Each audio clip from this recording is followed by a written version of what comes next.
too? Yeah. Okay, and um, they did have a solution for it. And so if we ever wanted to try to do a hybrid with us actually in the building, the trick is that we actually have to turn up the audio for the people in the building. You know, we have to actually use our microphones, and we Mm, have to turn off the audio on our um, the audio on our Zoom and on the computers themselves. great. Okay, and then that should kill the feedback. We should definitely explore that. All right, well, it being 6 o'clock, I think it's time for our general fund budget hearing. And so, Joey, if you could start us going with the budget hearing portion tonight, that would be very helpful.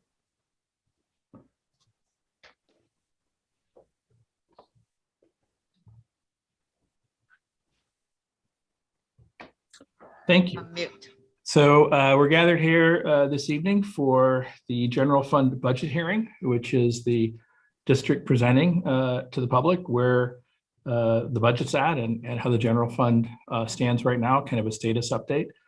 And without further ado, I will turn it over to Finance Director for the district, Sherry Thompson. Sherry, the floor is yours. Thank you. Want to make sure I'm unmuted, and can you see my screen? Perfect. Thanks. So yes, this is the 21-22 general fund budget hearing. Obviously, we have been working on the budget. We're kind of always working on the budget, either developing or revising. But this is an opportunity to share with the community our general fund budget for next year. We'll be asking the board to take action on this and adopt this budget at your meeting on June 22nd. So just kind of overall. Oh, well, that's interesting. Oh. Overall, just a couple of things that we'll touch on tonight. Just on the budget process, just a reminder on some of the school funding basics, what our timeline looks like when we build the budget, some of the parameters that we use from year to year, or the parameters that we've used this year. We'll touch on our revenues, our expenditures, also fund balance projection. I've got in there next steps because, as you are all aware, the legislature, while they have set a target for funding, there is nothing they will be returning. Right now, it's set to be June 14th for a special session. So that's part of our next steps, and hopefully before you take action on the budget on June 22nd. And then also the fact that our operating referendum will be expiring at the end of the next fiscal year, the 21-22 fiscal year. And then if there are any questions or comments. So moving forward, the Minnesota legislature sets the school funding formula. School districts do not arbitrarily just decide to develop their budget and tax the local taxpayers. This is part of the state constitution as far as the uniform system of funding the public schools. So the legislature just determines how much school districts are going to receive, and they also determine how much that comes in the form of state aid and how much in property taxes. So the only way that a school district can increase revenue above and beyond that is to go out to the voters. So as you can imagine, because it is in the Constitution, is very highly regulated. As I mentioned, they set the formulas. They also determine the tax policy. They determine, based on those formulas, a maximum authorized property tax levy. This is a process that begins with the school district looking at preliminary tax levies in September, and then you adopt those in December of each year. And then the state does authorize us, or can authorize us, to go out to our voters for any additional revenue. Again, either authorized by the legislature or approved by our voters. Looking at our budget timeline for the 21-22 school year, this actually always starts the year earlier. So last year in June, prior to July 1, you're required to adopt a budget. So that was the 2020-2021 school year. Again, as I mentioned, then we start work throughout the summer, estimating enrollment and providing that to the state. We start estimating that enrollment for the 21-22 school year in the summer.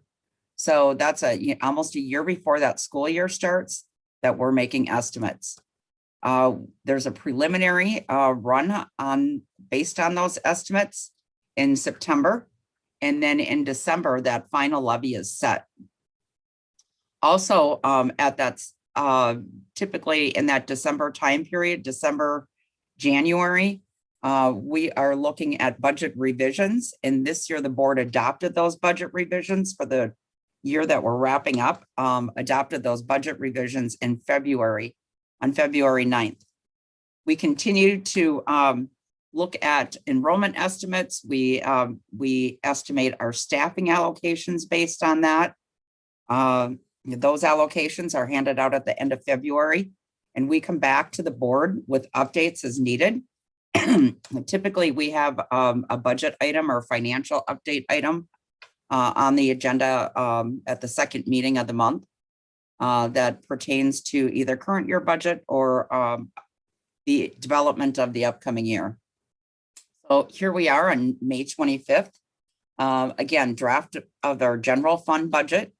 And we will continue to tweak that if there are any questions or concerns.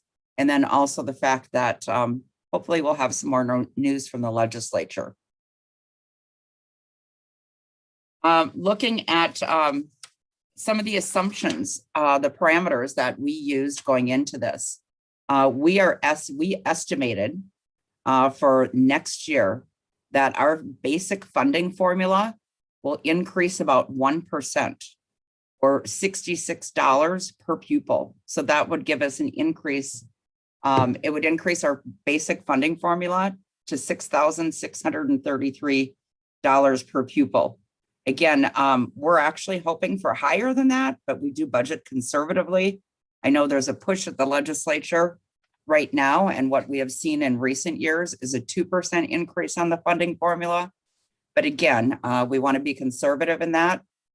And I would also like to point out that typically that 1%, our budget is about 105 million, or if we round it at 100 million, that 1% increase doesn't equate to $1 million increase overall.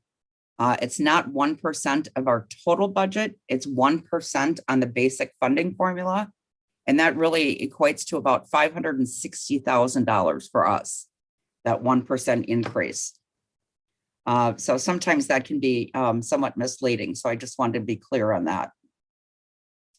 Our operating referendum is based on an adjusted pupil unit. It's a weighted formula that equals about $1,686 per pupil.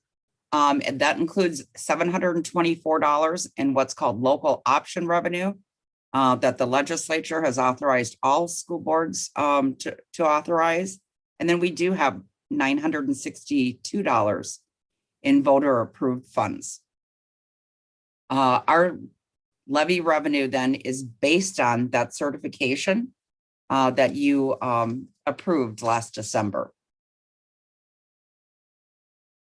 Then looking on at our expenditures, we always focus our resources on equity and student achievement. We adjust our staffing. Our enrollment drives our staffing rather than obviously our staffing driving our enrollment. We do have class size staffing targets at various grade levels, so we adjust that staffing based on those targets. We have built in some estimated costs for the settlement of labor agreements in the upcoming year. We look at our utility costs based on multiple year average, and then also take into consideration what's going on with current rates. Within our general fund, we have some reserve expense categories. Those are different pots of money that are mandated by the state. So we spend those funds in compliance with statute. So then looking overall at our revenue budget, again, the first category is our local taxes. And this is also based on formulas. The majority of this is based on formulas. So if we look at the 21-22 school year, we are seeing our overall levy is going down by about $1.8 million. There's a few reasons for that. Some prior year adjustments. Because we're always reconciling because we do our levy based on estimates. So, but we are generating about $15.8 million in local levy dollars. Other local revenue, you'll see some big swings this year. Obviously, you know, it's from coming out after a year and a half of the pandemic. Couple things that I'd point out is like student fees and usage. Basically, a lot of those fees were waived last year, and that includes parking fees. These aren't participation fees. A lot of other fees are involved here. So because we were not in person for the majority of the year, we waived those fees, so we saw a reduction in revenue. So when you see a large increase, a lot of it is looking at that kind of correction from being from looking at going to back in person for the next year. A couple other areas, big percentage wise, not as much in dollars. Our claims revenue, we do bill out, we are allowed to bill out some of those services that are covered by insurance for some of our students. Again, with the distance learning, typically that runs just like $600,000 or $700,000 a year. Last year, we revised that budget down to $464,000. And in fact, that is probably closer to about $200,000. So again, we see that coming back this year. So overall, we are estimating that our other local revenue will be about $1.4 million. And again, this includes donations, interest earnings, various categories. A small portion of the overall budget. Then we get into the state aid categories. The state aid categories, some of our general education revenue. This is where the largest chunk of our funding comes from in the state aids. We are looking at a total of $79,798,000 as far as our revenue goes.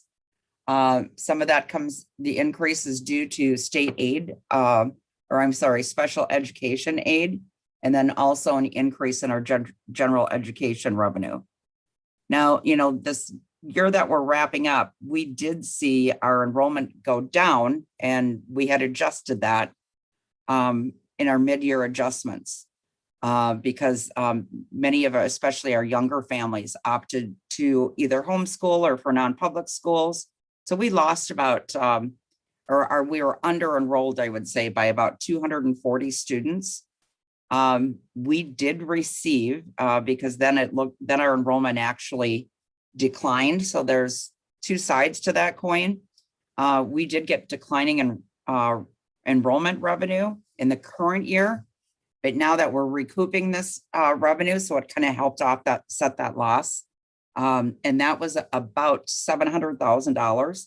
But now that our enrollment is increasing, we will not have that decreased declining enrollment revenue. But we are estimating that we will see about 60% of our students that left the district coming back next year. And I will say, I just had a report from Central Enrollment this week, and I'm sure much of it is due to the increase in vaccinations. They have been busy with phone calls, and especially those at the kindergarten level. So we continue to monitor that enrollment and feel very positive about that. Moving on, then looking at our federal aids and grants, I want to really highlight a couple of areas here. This CARES related aids. So this is the one-time money that we received this last year, or the year we're finishing. We received about $2.6 million related to some of our direct pandemic costs, some of the PPE, technology, nursing costs. So we received about $2.6 million in the general fund, and then about another $1.2 million is going into our community ed fund for the cost of childcare programs. So this again was one-time money. We have also received some funds out of the CARES, there were three different legislative acts that issued funds. And so we've got about $5.9 million that's allocated by the federal government out of that second pot. And we're looking at, in this budget, of spending about $4.9 million of those funds. Again, this allows us to continue our programming. And I expect this number may change once we have final word from the legislature, but it is one-time funding. This particular pot of money has to be spent by September of 2023. And it is just, it was designed to get us through the pandemic and these one-time costs. And I think more importantly, what we see in this as time has moved on is not just the added costs, but also the cost of continuing our operations when our revenue is maybe less than we had thought due to the reduction in enrollment. And again, this is authorized as part of the CARES Act. So overall, we are looking at on our revenue of increasing the total general fund revenue by just under $2 million. We're estimating that will increase to $105,703,082.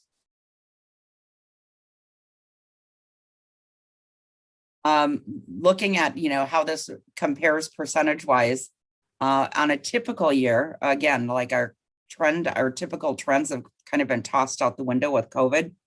Our state aids are usually around 73%.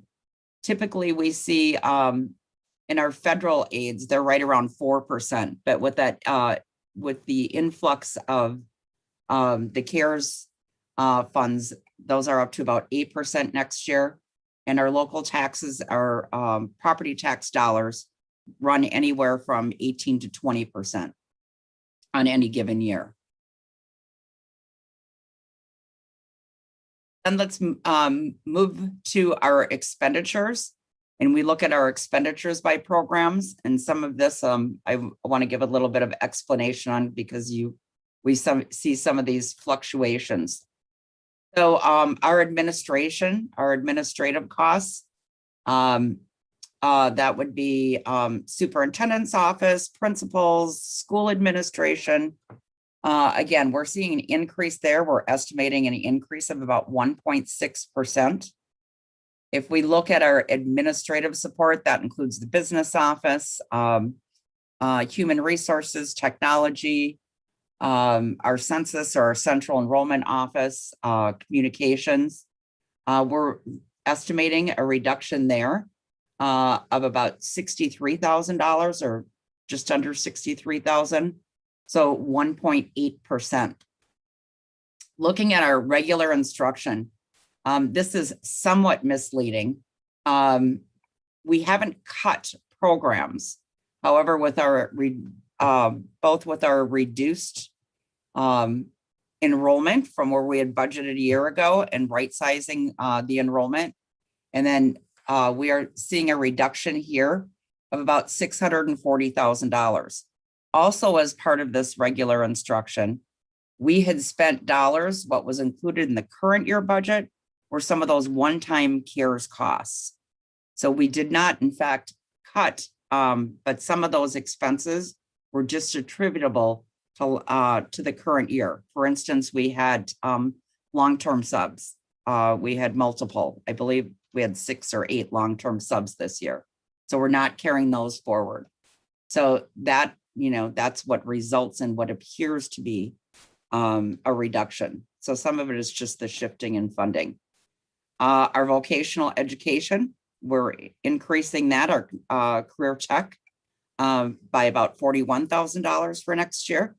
So this is a lot of the career pathways. Looking at our student services, special education services, nursing services, counselors, we are projecting an increase there of 9%, or about $2 million. And again, this provides added student supports in those areas. Social workers, primarily a lot of this is in special education as well. So we are putting further resources in there. Another area, instructional support. This is another one that's a little bit misleading. Instructional support, we are seeing a reduction in expenditures of about $1.3 million. So we're going from 11.3 to just under $10 million.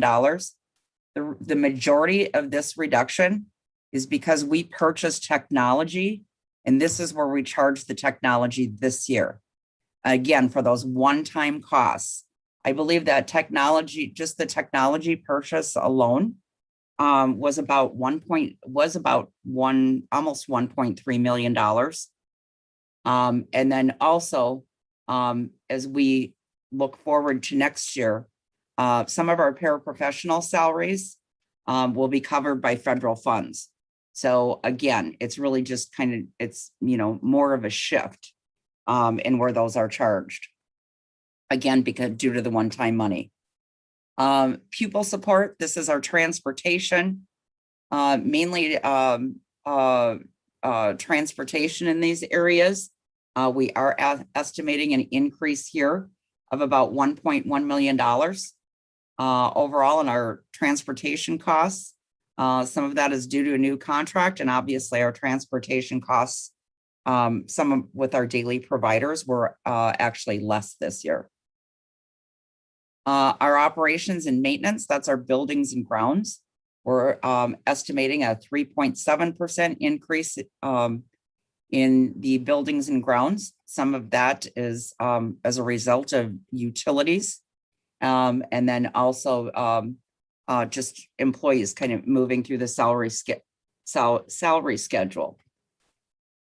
The last item is insurance and other like one-time costs. The increase that we're seeing here is really in the area of our property insurance. Not only are rates going up, but we have significantly increased the assets in our district with all of the buildings. So we're increasing the value of our property. So that's a driving factor. Right now, again, this is an estimate. Our plan is also not so much related to the budget, but once all of our construction is done within the next year, we will do a complete real estate appraisal of all of our properties for insurance purposes, just to make sure that we're in line. That hasn't been done, I don't believe, since about 2009. So overall, looking at our general fund expenses, we're looking at an increase here of about $1.5 million, or 1.4% from the current year. Again, this just kind of breaks out percentage-wise where we spend our dollars. So obviously, the majority of our dollars are spent on students. When you look at the instructional areas, we do spend a about 5% on our administration and 3% on administrative support. I think which is typical, but the majority of our expenses are in the area of student programming. So looking then, just a few more numbers to look at as far as how does this impact our overall fund balance? We're estimating that we will end the current year with an unassigned fund balance. The unassigned are those dollars that, don't have to be set aside for anything. We're estimating that the fund balance will be about $4.5 million. If we look at, we do break these out, our revenues and expenses, into categories, because there are some that must be spent in certain areas. But looking at our unassigned, our proposed revenue is about 96.4 million. Our proposed expenditures in the unassigned are about, just over 98 million. So we do have a deficit of $1.6 million. We're estimating that a year out, we will end the year with an unassigned fund balance of about $2.9 million, which is close to just a little bit under that 3% target. The other thing, again, that I will restate is we're also hoping that we can close the gap somewhat on this operating deficit once we get final word out of the special legislative session. Again, these are restricted areas. Typically, we spend everything we actually spend more on staff development than what's required. We just don't ever carry a negative balance. These are, again, mandated categories. The one area that we haven't finalized yet, and that will be included in your final budget packet, is we're still working on the operating capital. So you don't see any revenues or expenditures here. And that's kind of traditional for us from year to year as far as the budget hearing.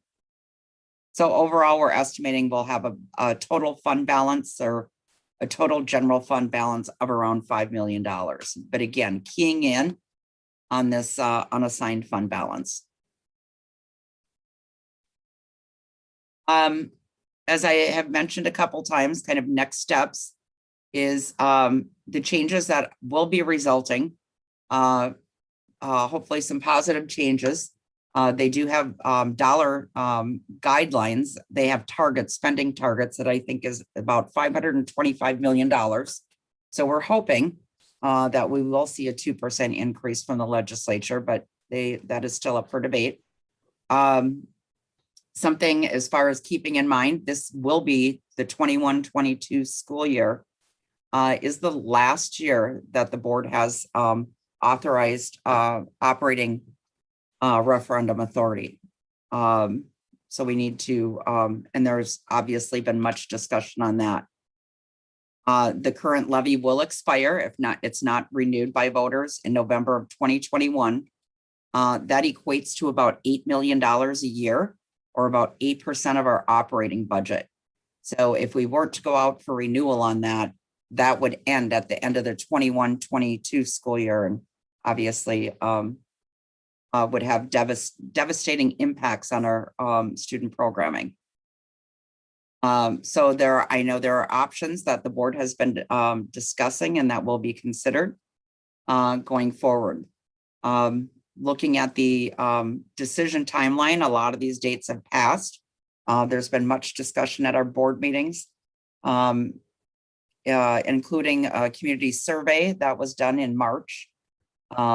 Different levy scenarios. We're on the May 25th with the budget update.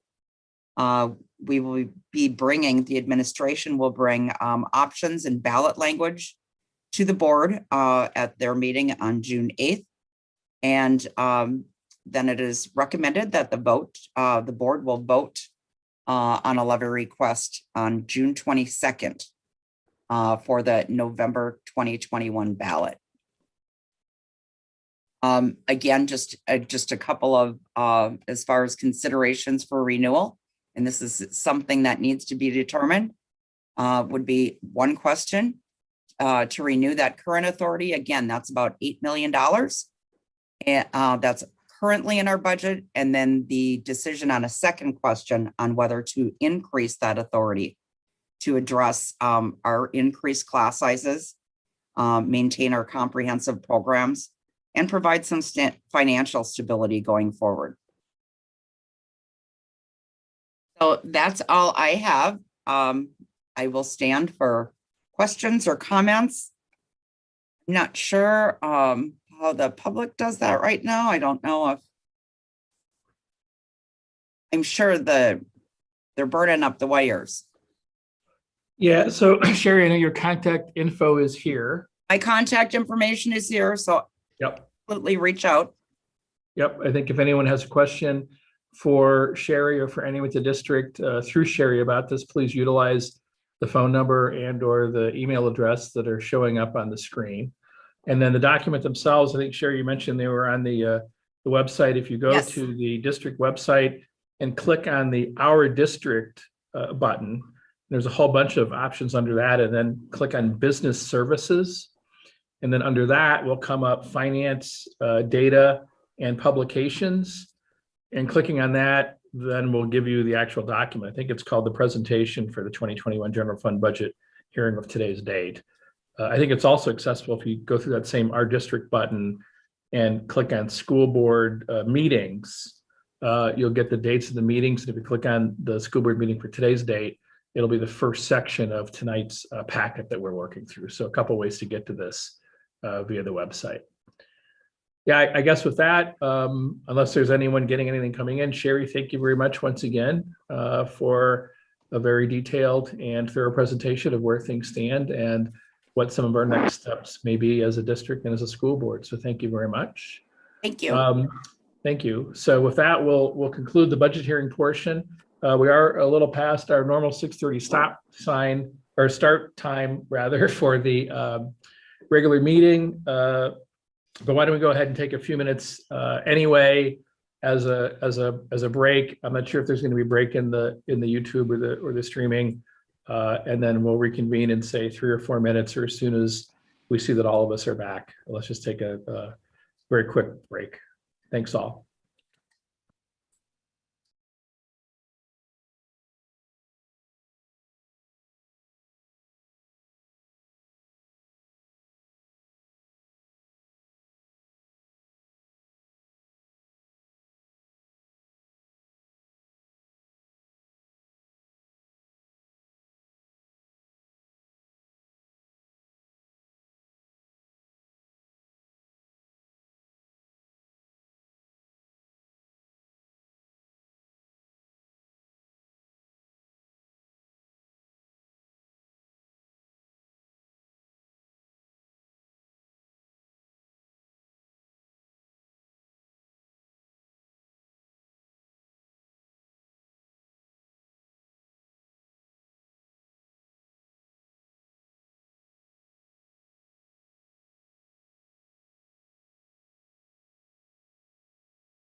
Hey, Todd, could you do gifts again tonight? I think you may have done it recently, but Sure.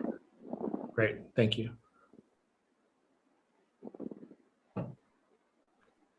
unless anyone else is aching to do it. Yep, I can pull No them one up jumped in, quickly. Todd. You're the guy. There we go. I can do it.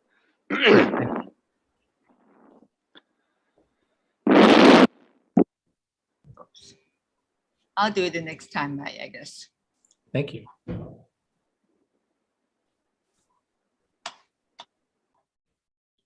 No.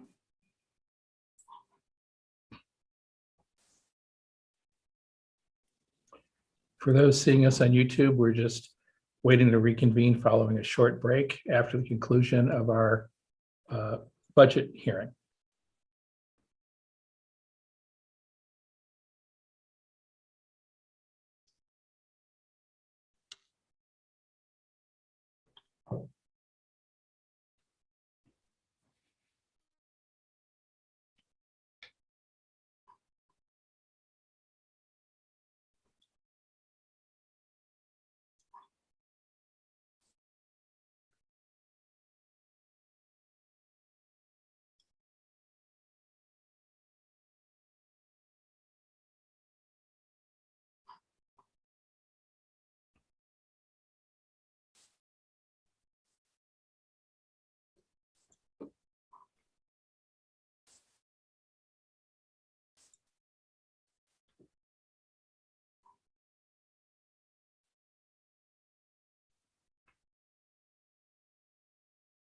All right, it looks like we're all back. Joey, go ahead and start us up with the live stream again, please, or the TV station one, whatever the proper term is.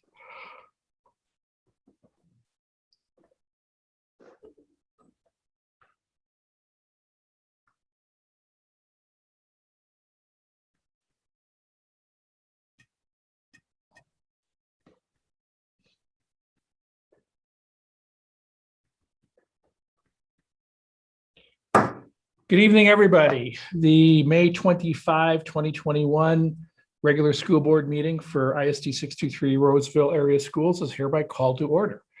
Clerk Johnson, could you please take the roll call? Of course. Director Anderson, Here. Director Shaw, Here. Director Chu, Here. Treasurer Goggins, Here. Chair Bogoshevsky, Here. and Clerk Johnson is here. Thank you. Mr. Superintendent, do we have any adjustments to the agenda this evening? There aren't any agenda adjustments tonight.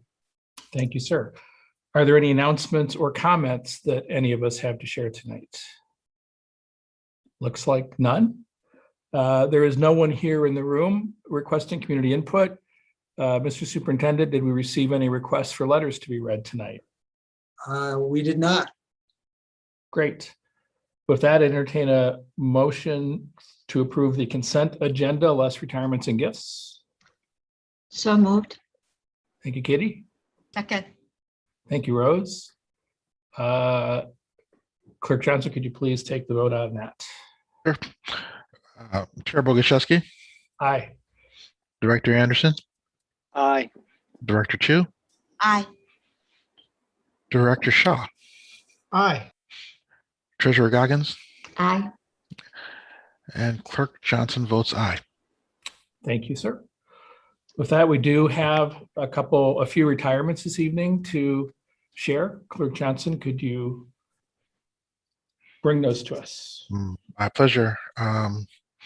We have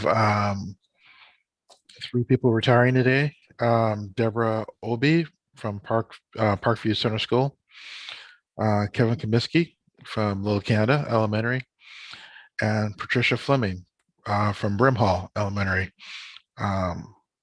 Combined, that is a flat 60. That's 60 years of service to Roseville area schools. So with great appreciation, I would like to move these retirements. Thank you. Second.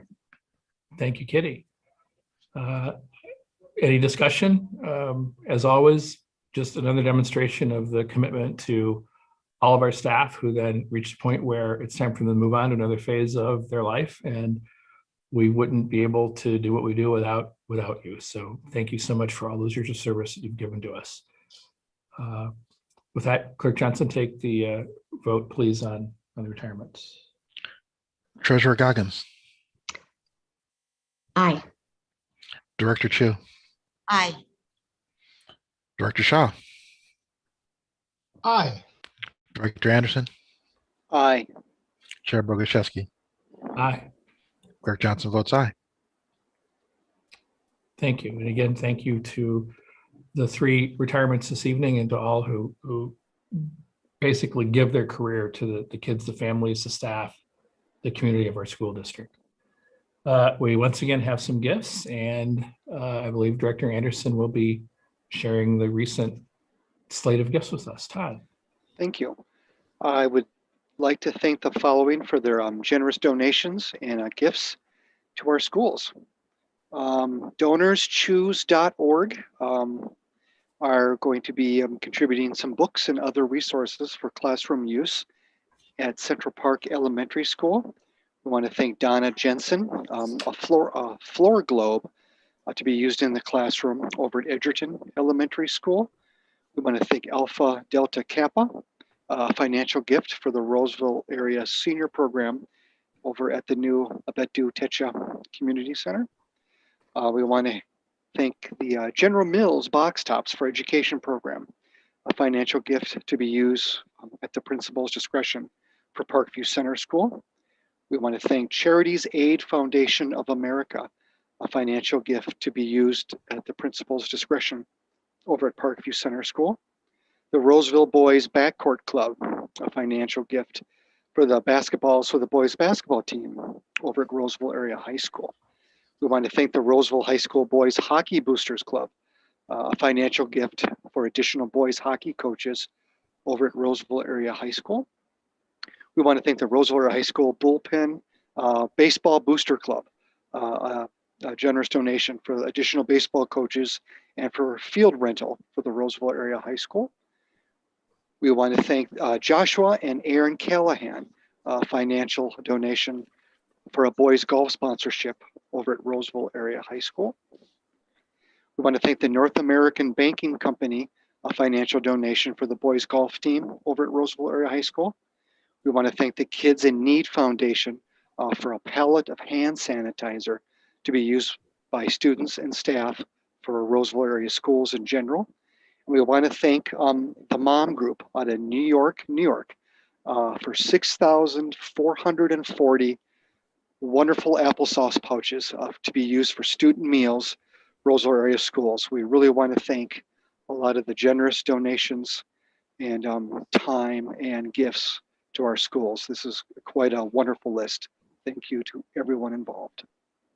Thank you, Todd, for sharing that. And again, our thanks to everyone. And it shows the creativity of our donors, because it's not just money, it's wonderful gifts, globes and sanitizers and apple pouches. Oh my gosh. So all of it is useful and all of it is absolutely appreciated. You can't know how far that goes to helping the kids and the staff and everyone in our community. Thank you very much. With that, we will move into our reports and non-action items. And first up is, I believe, Dr. Sicoli with an update on the learning model and where things are right now. Yes, so we would like to give an update on our learning model, particularly as it pertains with an emphasis on summer programming. So I am going to turn it over to my colleagues, and Karen Schaub, is it you first? Or? Actually, I'll be starting. Okay. Thank you, Chair Bogoshevsky, members of the board, Superintendent Sicoli. I'm going to go ahead and start sharing my screen and show a presentation.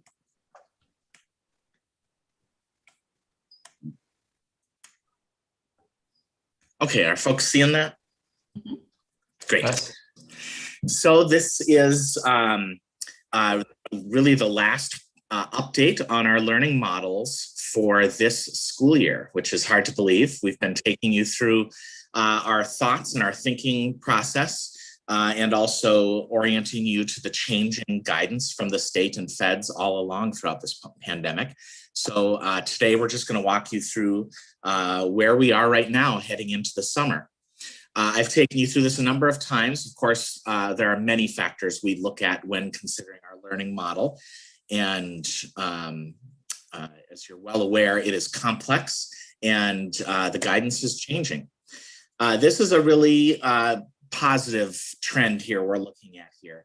To give you the latest case rate data, the vertical line shows you where we were back at our last presentation in mid-April, when we were back on the rise again. We were seeing this rebound. And as you can see, as of May 24th, we are now back down to 18 cases per 10,000 over a 2-week period.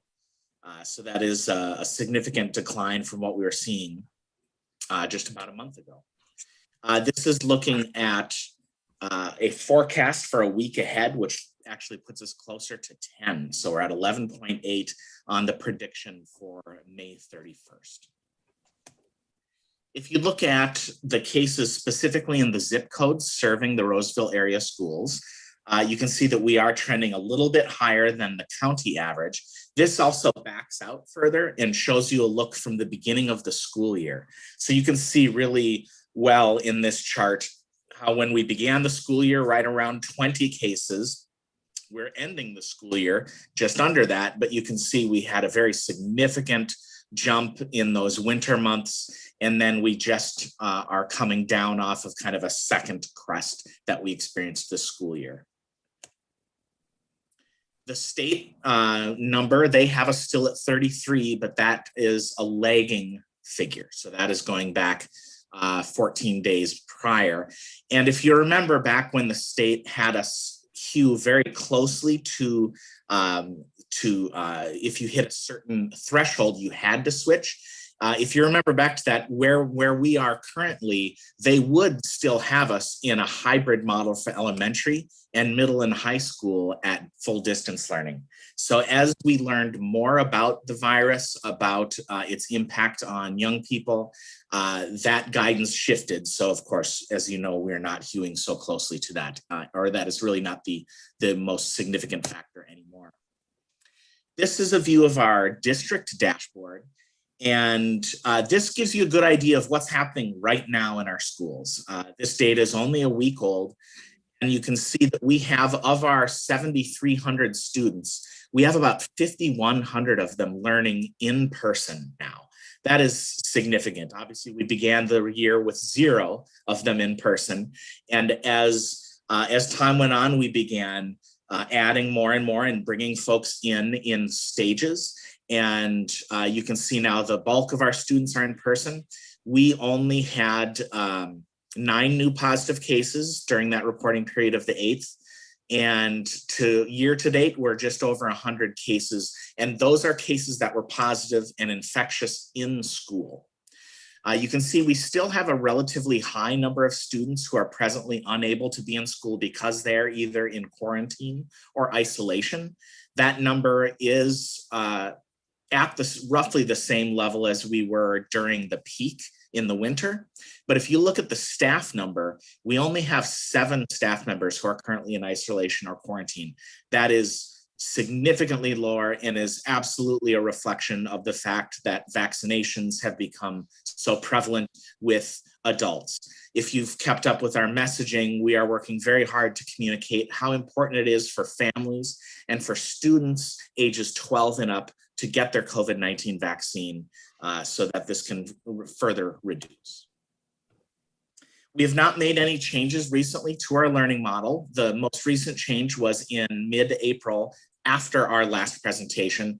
We did have a second opportunity elementary students to transition from distance learning into in-person learning. And there were just roughly around 300 students who made that transition, and that went very positively. I'm going to turn over to my colleague, Karen Schaub, who is going to talk to you a little bit about our summer learning plans now. Good evening. So here I am tonight updating you, and you know there's a whole group of individuals behind me that helps make summer school pull off. Excuse me. So first, we see the first thing I guess I want to say is that summer school almost begins right after the school year ends.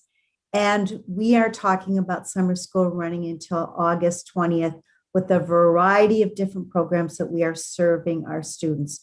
So when we talk about summer school and how we're operating, we are talking about the whole month of our part of month of June, all of July, and most of the month of August. Summer discovery, or what you might remember as targeted services. As of today, we have 404 students registered. You can see that this year we're doing Monday through Friday. In the past, we have done Monday through Thursday. Friday, we are inviting in Compass, who is helping us with an art activity on Fridays. So we're adding a little twist to that. Unity Center, we have 87 students signed up right now, and Unity Center tag teams with Summer Discovery. Students go to Summer Discovery in the morning, and they are with us in the afternoon, exploring all kinds of enrichment activities. And our sites will be Edgerton and Rams. Friendship Connection is up to 372 students, and I believe that number will continue to rise. And this summer we'll be at Falcon Heights, Emmett D, Little Canada, and Rams. Leaders in Training is a new addition to our summer program. They will be at our Unity sites. We're looking at serving around 90 students. We're doing 3 weeks with different age groups and different students this summer. So that's a new addition. And we are bringing back some of our graduates to help us facilitate these summer activities. Next, please. We have extended school year. We have 183 students. We still probably have another possible 50 students who have not completed the registration process. So as you can see, our numbers here are as good as they normally are during the summer. And we will be running from July 28th to June 28th to July 22nd. Credit recovery at the high school is up to 235 students. It's a Monday through Friday. It will be held at our high school. We also have our pre-K, which is also new this summer. We have 45 students, and that's going to be the month of July. And we were excited today to get our application to put into MDE to have most of that program funded this summer. So we're pretty excited about that. There are various opportunities that our state is going to allow us to help us support some of our summer learning. Most of that application process has not come out yet, but we are keeping our eye on all those opportunities to see where they fit within the programming that we already have. So I believe that's it. So I'm open to any questions. Oh, wait a minute. Sorry. Yes. So we will also continue to do camp invention. Some of you know we've been doing that for quite a while. We'll have our band camps, our orchestra camps going on, jazz and enrichment opportunities. And then at the end of the summer, most of those are all things that we do every summer. At the end of the summer, we're having arts programs. So students are able to sign up for 1 week. So every week we have 100 students, and that is going to be run through one of our partners called Compass, I'm sorry. And that is something new that we're offering this summer, and transportation is being provided for most all of our activities this summer. Now I know I'm at the end. I will stand for any questions that anyone might have. Thank you, Karen. I'll open it up. As I see this, and I'm struck by this every year at this time, it really makes me realize that when Alice Cooper sang "School's Out for Summer," he didn't know what he was talking about, because it just keeps going for so many kids in so many positive ways. So board colleagues, any thoughts, questions, comments for Karen? Curtis raised his hand first. Okay, just to jump on what Mike said, it's incredible the amount of variety that kids have today, and I love that you and your partners in crime continue to raise the bar, bringing in the leaders in training,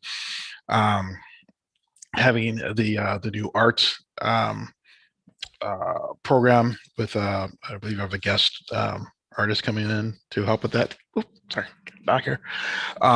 So my hat's off to you, and everybody involved. It's going to be a great summer.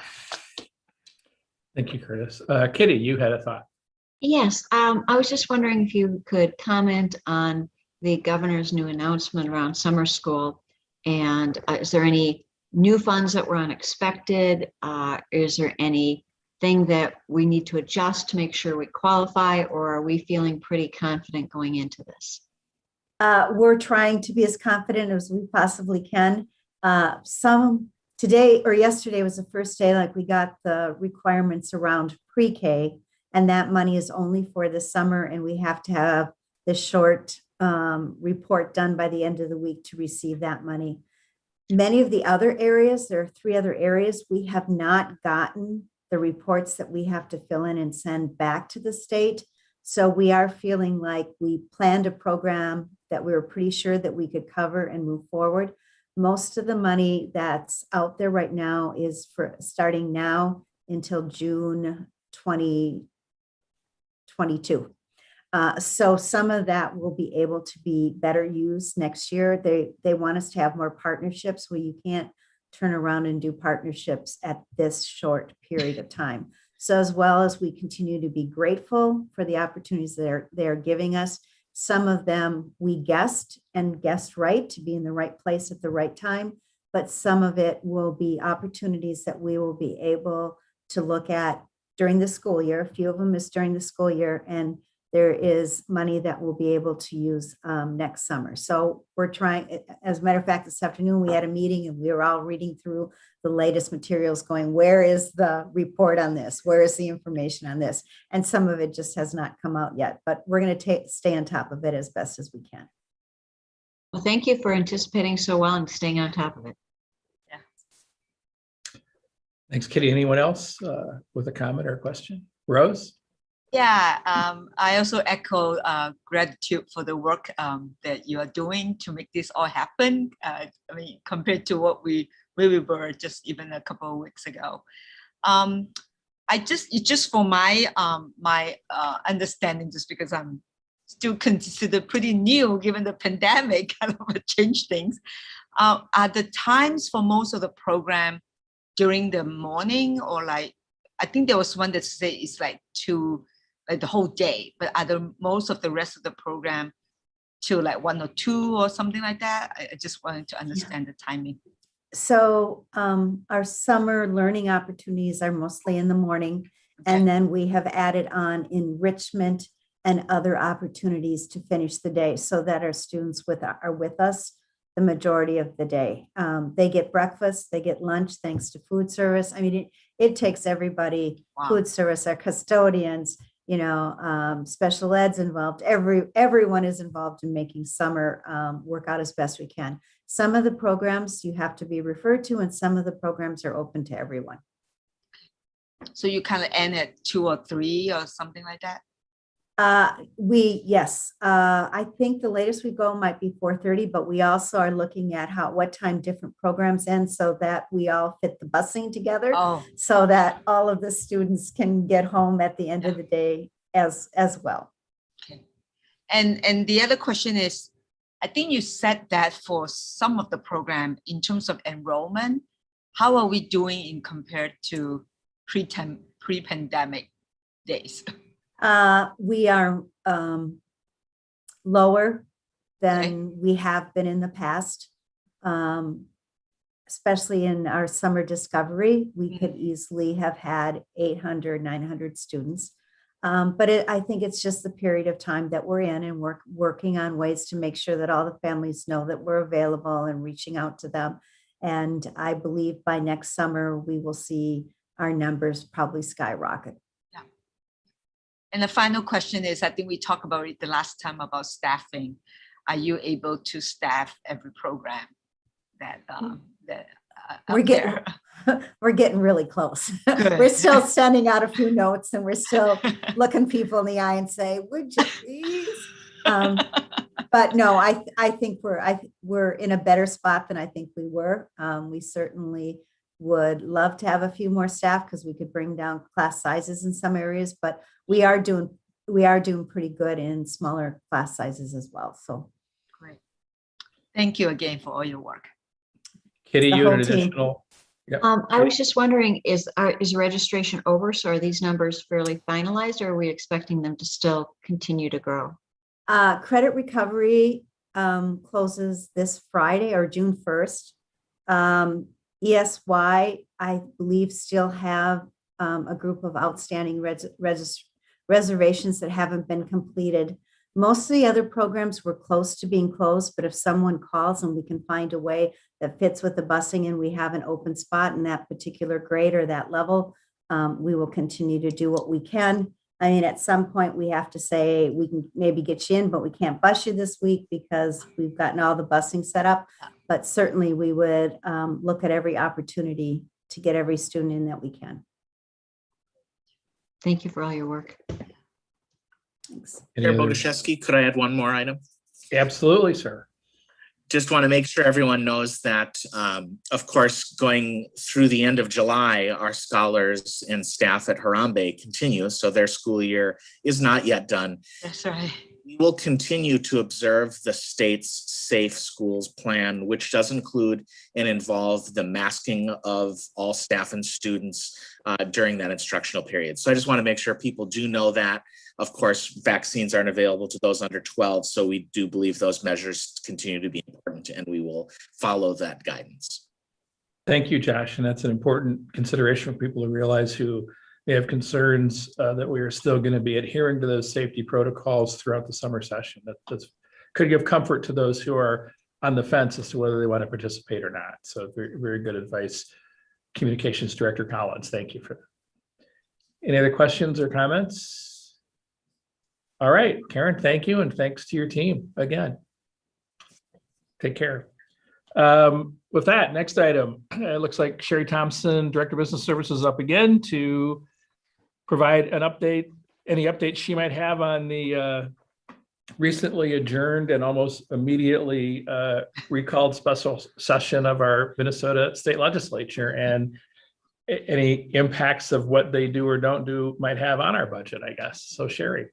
So yes, initially when we put this on the calendar, we were hoping there would be much to report. That in fact isn't true at this point, although, you know, they no sooner adjourned and yes, they set their dates. So they did reach the spending targets as was shared earlier. So they have the $525 million spending target. They figure out how they're going to allocate that. Those allocations are in the schedule are set to be done by May 28th. And then I believe the original schedule called for the language in the bills to be done by June 4th. And the special session is tentatively set then for June 14th. I know that I continue to receive emails and some of you probably do too. I've made some calls and, you know, MASBO's pushing, AMSD's pushing. I think the 2% increase on the formula, I think that totals about 400 million is my recollection. And again, the spending target for the first year of the biennium is 525 million. So I don't know what, if we get to the 2%, what we'll see beyond that, but we will continue to monitor that.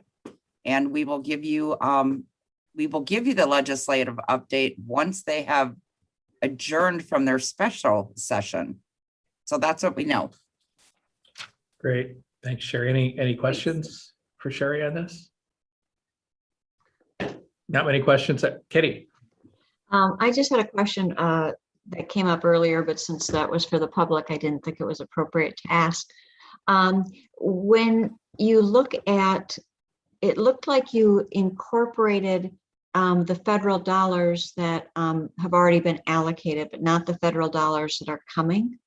That's are those correct. potential dollars that could perhaps benefit our fund balance?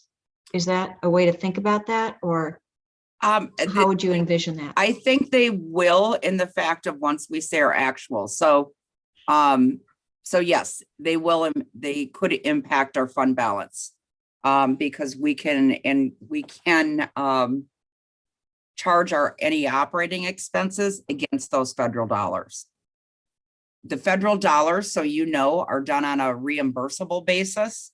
So we can't recognize them as revenue until we expend the dollars on the expenditure side. I don't know if that helps to clear things up or creates more confusion.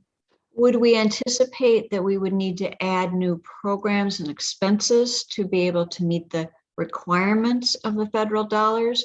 Or do we anticipate that the federal dollars would help pay for some things that were already designed into the budget? So I think we're going to see both. Right now, it's things that are already designed into the budget. But I would expect as we move forward through next year, and we have some more time to do some comprehensive planning, we'll see some of that additional programming as well, above and beyond what's already in there, additional nursing services, et cetera. Great. So I think it will be a combination of both. Thank you. Any other questions? Looks like we're good, Sherry. Thank you, and we'll Thank you. look forward to hearing whatever it is you hear that's worth sharing. Thanks, Sherry. With that, move to our next non-action item. It looks like a first reading of Policy 520 Student Discipline, which Assistant Superintendent Dr. Jenny Lake is sharing tonight. Jenny. Good evening, everyone. At this time, I'll be recommending no changes to Policy 520, but I'd like to provide a couple comments. I know that when I review this policy, it always feels very heavy in terms of student behavior. And at the same time, know that much of that, the great vast majority of that is driven by statute. So I'd like to just remind us the significant positive changes that have occurred with this policy over the past 5 years.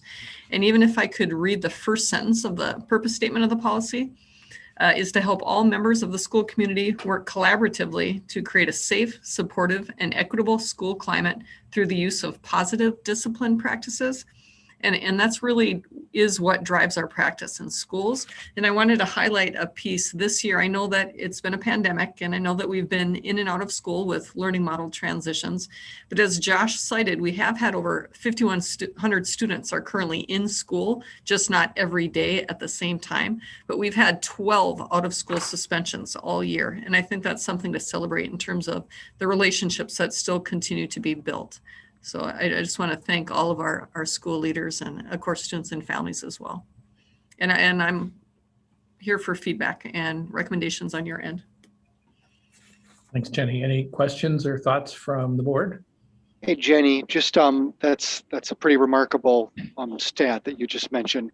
And I just wanted to ask, I'm glad that I think there was a long list of kind of the process, kind of the disciplinary process that would happen. And I like the fact that we are mentioning restorative justice. Are we thinking that the number of the stats that you have, are we looking at like the restorative justice practices, circles, just any of that is kind of taking some hold, helping us out? Absolutely, every single day. Yeah, both restoration and simple growth, right? As circles become regular practice throughout our schools. Great. Any other questions? Kitty. Follow up to Todd's question. As you look at this, I mean, obviously you've mentioned how much change there's been in 5 years and some very exciting change, but it's also very different in terms of procedures, I'm assuming, at each building.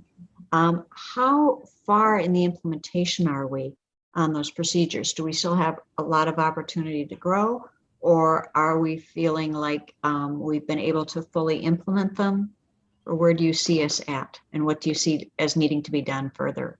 Yeah, I think you framed it really well. I think there has been tremendous growth. I think especially at the elementary level, because the resources look different at every building. So a system can't look exactly the same, but at the secondary levels, we do have similar systems and similar resources and support. I think, like you said, there's always room for growth and more consistency. And I think that will come with time, right? We have a full school discipline subcommittee and levels of subcommittees, and we did not meet this year because we were on hold in terms of our practices, but those will be reinstituted again next year, and we'll look to review. Thank you. Mm-hmm. Anybody else? I guess I've Rose, go ahead. yeah. So and thanks for this work.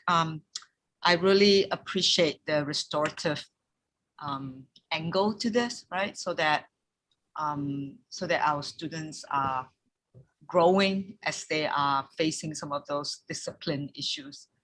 So I know that we have gotten presentation before around the data. So I assume that part of understanding how we're doing and how different sites are implementing is part of that major data collection, right? To really understand how each of the sites are doing and where we can do better. Absolutely. We'll bring that back again next spring, and we can segregate that by site, by gender, by race, and we'll provide the full picture. Great. And most Thank likely you. we'll compare that to the 18, 19, 19, 20 school years because Sure. we'll need some accurate comparison data. Sure. Thank you. Anyone else? All right. Well, thank you, Dr. Lake. And we'll look forward to the second reading at the upcoming next board meeting. Thank you very much. Thank you. With that, we'll move into our next report and non-action item, which is our Director of Human Resources, Lisa Chang, providing information on the diversity of staff across the district. Director Chang, welcome. Thank you for coming tonight. And the virtual floor is yours. Thanks for having me. Can you guys hear me? Yes. Great. Okay. So I'm going to share my screen. I believe you guys already have the PowerPoint in front of you. If you don't, you can see it on my screen. Please let me know if you can.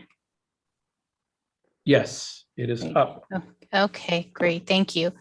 So I'm here today to present regarding the staffing diversity. Dr. Faber is also online as well. If you have any further questions I can't answer, but I'll be presenting today.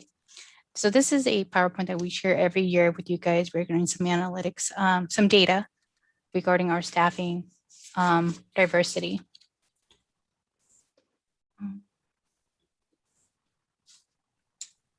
That works, okay. So the areas to review, just a little small, quick agenda here. Our strategic plan, focus area number 1, I'll review that as well. There's some data regarding our licensed staff of color, and then data also regarding other employee groups, staff of color, and then our continued partnerships and other areas of focus. So the strategic plan, focus area number 1 has not changed. We will continue to work on this and we will continue to harness this. Just as a reminder, and for those who don't know what our strategic plan focus area number 1 is, it is to improve learning for students of color, American Indian students, English learners, students receiving special education services, and pre-kindergarten learners. Our strategy with that is to prepare all staff to be culturally responsive and competent and hire, recruit, and retain teachers of color. So our data regarding licensed staff of color, every year we try to compare and try to get data from neighboring districts as well to look at their data versus our data. Of course, we say this is not a competition, right? It is not a competition, but at the same time, our goal is to make sure we hire, recruit, retain staff of color who also reflect the population that we serve. And this year, we went from last year from 10.9% to 12%. Other districts have decreased or increased. Another district I always look up to you and talk to them about the recruiting efforts is Spring Lake Park, and they have drastically increased, like already 3 percentage points in the last 2 years.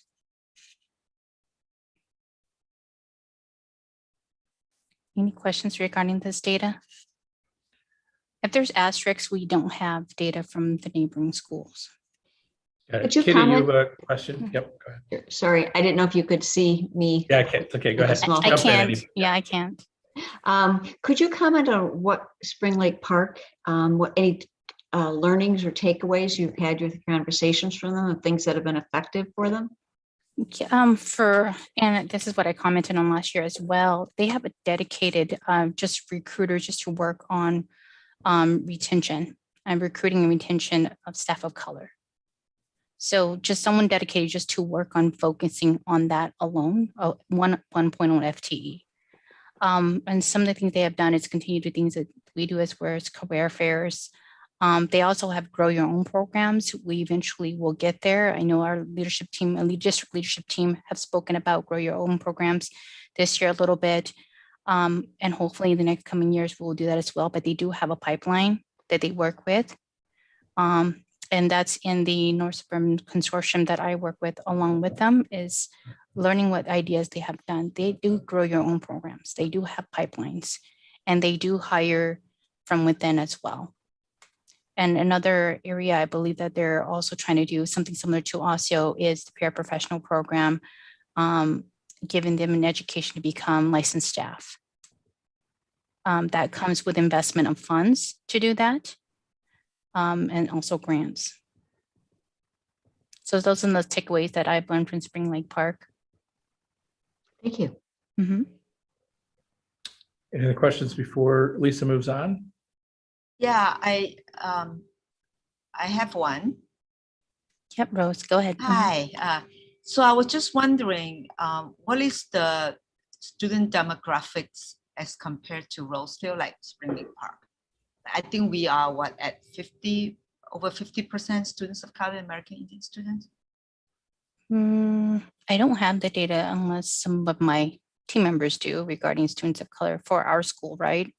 I think, what might be interesting is to also think about kind of for some of these districts, right, where they are with the students of color and American Indian students as compared to the licensed staff of color. Just kind of like looking at the gap and not only at the number or the percent. Are you saying that the specific ratio to students? In terms Yeah, of so staff? for example, Okay. right, I mean, we are at 12% as compared to students of color at say 50% or so.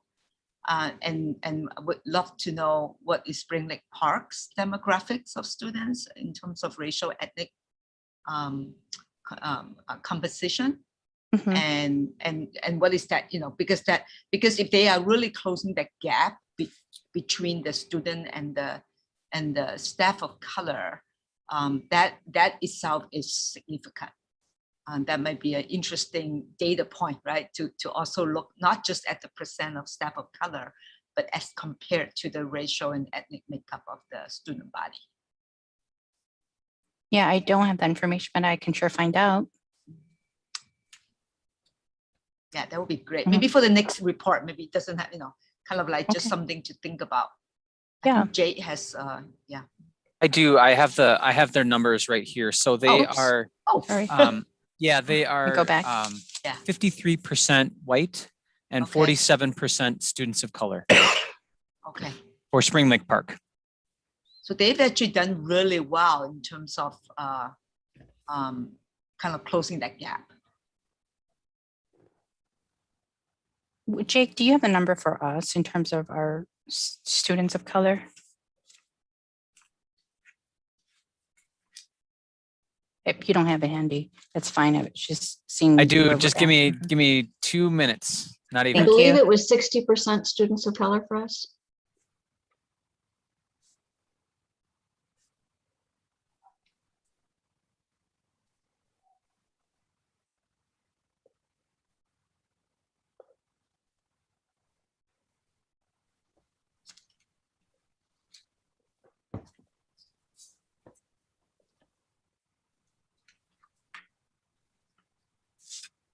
Yep, that is exactly right, Kitty. We're at 40% white students and 60% students of color. Okay. Sorry about that little delay in the data, but just had to pull up my most accurate. Thank you, Jake. Appreciate that. That's very helpful, right? That's very helpful to look at 60 to 12 versus 46 to 43, 13. Yeah.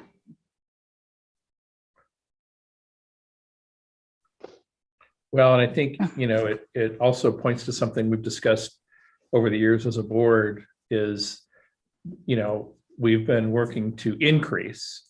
And, what is there a target that we're shooting for? Is there Right. something that we would say, is it that it would match the student body or within, a couple standard deviations of that? Where is it that we would feel comfortable to say that, we're approaching success?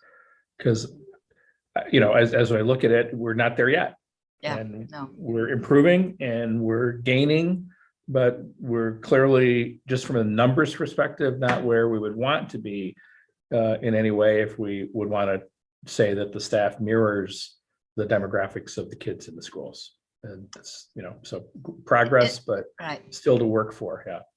And some of the research talks about not just parity too, right? It's about where, especially for African-American students, whether they were assigned at least one teacher of color. Right. So there's some of that kind of deep dive that we could do more, but I think it's a capacity issue. I know Lisa, I know you have like tons of ideas about this, but it's also a capacity to really go deep, understanding not just the parity, but the assignment. Because if we were to understand that, we could make sure, right? We could make sure that every single student of color in our district at least have some sort of assignment that we can really be very intentional about who is teaching them, knowing that we don't have all the teachers of color available, but who are they exposed to during their 1 year in elementary or 2 years in elementary. So I think that's the kind of research that really gets at not just parity, but really who is in front of our students. And the idea of the one adult, right? The idea of like, might not be even a teacher, maybe it's an adult. Who is every kid having at least one adult that maybe look like them or is closer to their cultural and demographic makeup. So that those are much more nuanced discussion about this that might be very insightful too. So Yeah. And it just shows that there is more work, right? yes. Yep. And although I would love to have our, staff population reflect our student population, I'm going to take a win for a win, because if we're we're increasing our numbers and not decreasing, but we're going up, I think we're going to continue to work on that. Yep. I'd also like to briefly add, as we continue to live into our mission and vision here in Roseville, that helps attract teachers of color, and also the unrest that's going on across the nation, especially, on this day with the anniversary of George Floyd. Young people want to be actively involved. And part of that is our hope is they can see themselves being educators as a component of that. Right. Mike, you're speaking my language. That's the work I do. Yep, and I think Dr. Mike Faber, that's a great observation, because it is that, right? It has to do with that subtlety of aspiration and kids seeing examples of what they themselves can achieve. If that's their goal and that's their desire. And maybe that leads us then even right into the next topic, Lisa, which it looks like is about retention and where we are there, because as important as recruitment is that. So I'll let you pick it up again with your presentation. I didn't know we wanted to stop talking about that, because there's so much to say. Oh, yeah. Thank you for your work though, Lisa, just to say that. All right. So here for staff retention, you guys had asked me some numbers last year, and I think Kitty had asked me some questions, and I just went back to reflect on some of the data that my staff was able to pull up, right? And I want to make sure and point out the data from the data that we took here is a snapshot, right? Because it's moving every week, every day. Data from this is from April 2020 to April 2021. So the total number of licensed staff we have is 561. For the total number of licensed staff of color, we have 66 employees. Total licensed staff departures, 32. Total licensed staff staff of color departures, 7. But keep in mind, in April, we're still doing staffing, right? If we're still doing staffing, the numbers are not going to reflect the accuracy in terms of those who were non-renewed. I didn't back those numbers out. And then then of course, if they were non-renewed, we hired them back on, they would be in here as well.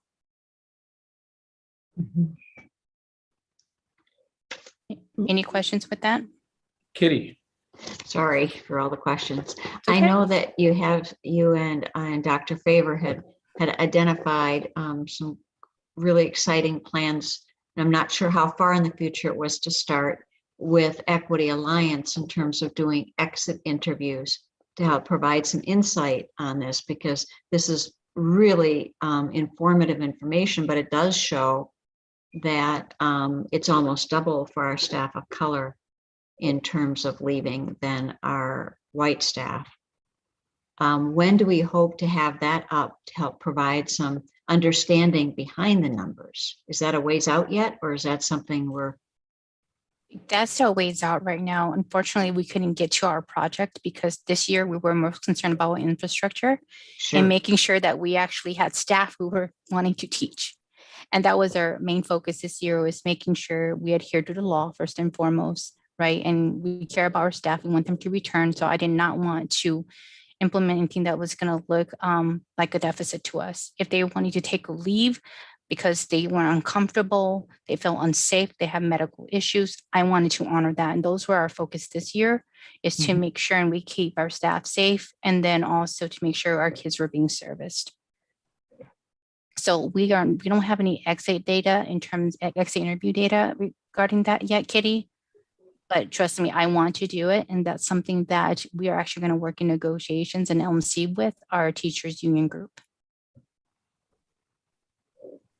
Well, it's exciting to see you. I mean, I know you're very committed to this, and I really appreciate that you're able to share some numbers with us. And I look forward to when things are not quite so topsy-turvy and your plans can move forward.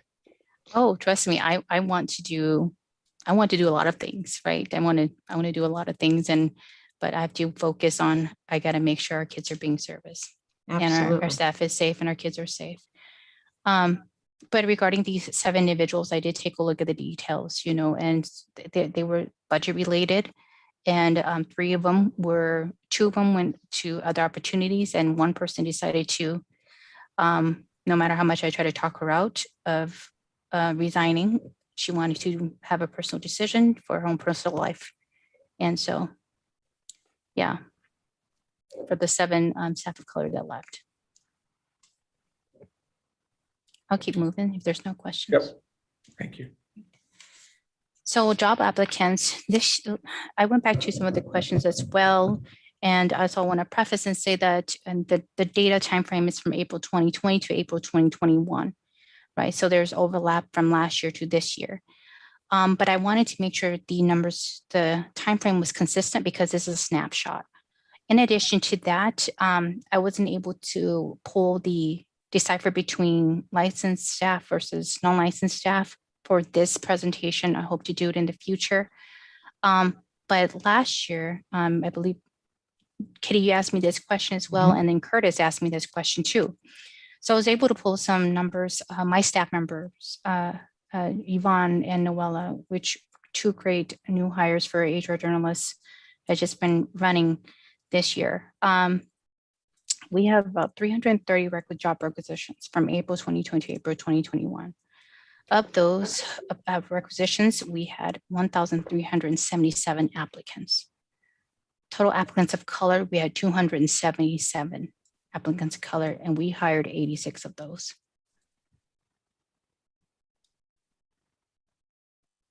So next year, I'm hoping to have that deciphered out between non-licensed and licensed staff so you guys can get more details. But that is significant to us, and praise to our hiring managers, our leaders for taking the initiative and knowing that this is our equity vision and our goals. So Lisa, just to help clarify for me, so then what that means is it means that we hired 330 people out of a total pool of 1,377 applicants. And of those, 86 of those that were hired were people of color, which is a higher percentage than the total, which means was above average. And also, if you look at within the applicants, the number hired of applicants within the group that was identified as applicants of color was higher percentage than the total hires out of the total applicants. So this shows progress, Right. Mhm. the positive thing, basically. It is a positive thing. And I wish I had numbers from last year, the years prior, so we can see the progression along with that.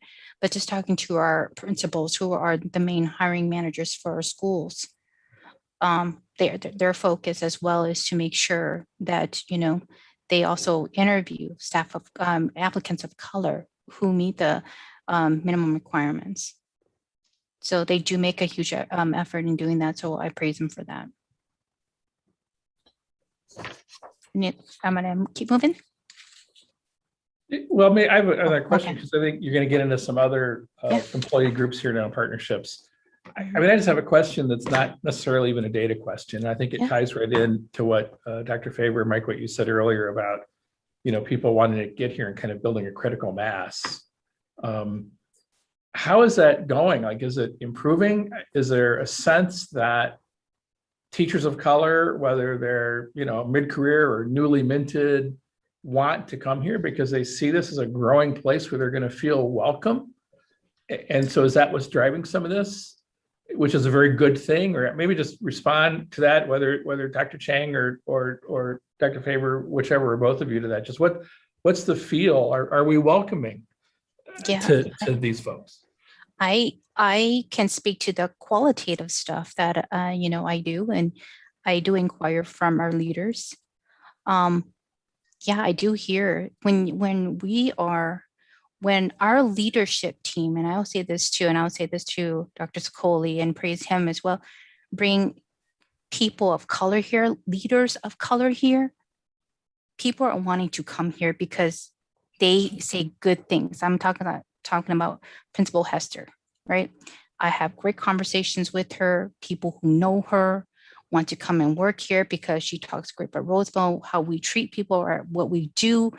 We don't go and have a conversation without an equity conversation. That is the forefront of every conversation that we have in every meeting.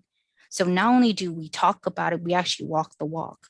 And when people hear that, and from our leaders that we hire, like Dr. Sicoli hired our great principals and so forth, they want to come and work here as licensed staff because we have great leaders of color who feel comfortable here, leaders of color who can speak their voice, and their voice is heard. That's important to staff of color. And I'll say for me too, that's important for me as an HR leader to be able to even speak this kind of language here and talking about staff of color. That's important. If we're really wanting to live our equity vision, we really need to be walking it, and our leaders are doing that. So yes, I am hearing great things that people want to come and work here. And do I have a cap on hiring people? I do have a cap on hiring people, right? I don't have an exorbitant amount of money I wish I can grab them all. And they can all be here. Right. But at the same time, I'm like, I have to work within contract boundaries as well and adhering to the law. But yes, those are the qualitative things that I'm hearing, and I inquire from our leaders and I inquire from staff. Yeah, Mike, please feel free to add. Yeah, excuse me, Lisa. Board Chair Boguszewski, board members, I'd like to add to this. One of the things that has, I believe, a significant impact, especially as this pandemic has gone on, is the messaging that's coming from your superintendent and yourself. Dr. Sicoli made it clear early on that our teachers, our bus drivers, our service people, our support staff, our nurses are heroes in this process. So every day our young people get to see heroes at work. Our principals, these people are heroes. And that modeling and that culture, I think, helps bring and attract people to openly be a part of this district, because we openly discuss not only race, but the heroes within our district. And this board has helped us put that message out, some of the wonderful things that are happening in this district. For example, Angie, feeding young people, Angie and nutrition staff, feeding this community. Our bus drivers sacrificing and getting out there, our custodial people, making sure things are clean, our principals and their leadership, our nurses, our teachers, we have our support staff. We have a number of heroes here And as long as we continue to put that information out, that this is hero work here in Roseville, I think we will continue to attract all ethnic groups to this district. Thank you, Mike. Lisa, Thank you. keep going. We keep Yeah. interrupting you, but it's all good stuff. No, that's all good. That's a really good question. And I'm glad that you want to hear that information because I love to share my stories. All right, what's next here? Oh, other employee groups, and it's exactly what Dr. Favor was getting to. These are important people. These are our important people, our heroes that keep us running every day. I also want to give accolades to you guys as well. You know, we tried very hard this year not to lay anybody off, right? We didn't lay anybody off. We put people on furlough and we were able to bring them back. These members have been astronomical in terms of keeping operations going. So thank you for that. So just talking in terms of staff of color here, you guys can read the numbers. I don't have to read the numbers to you guys. Administration pretty steady because just keep in mind that we're a smaller group, so if one person leaves, it's going to sway the numbers. Clerical staff pretty steady, 2% a decrease. Custodian staff increased. They're doing a great job. Meeting confer groups pretty steady. Nutrition folks increased, steady 20%. Paraprofessionals though, this is the work right here. 14% to 27% increase. That is awesome. These are the people that work one-on-one with kids. These are the people that are 1:4 ratio with kids. These are the we call them paraprofessional. They're assistants to the teachers. They and enforce the learning. They teach the kids. They learn what the teachers teach, and then they go and help the kids. So I appreciate our leadership hiring paraprofessionals of color. And Lisa, just a quick question, remind me, a paraprofessional, is that an individual who, is that like a chosen career thing in itself, or are those people who often will then go back and continue their education and go on to become a licensed teacher?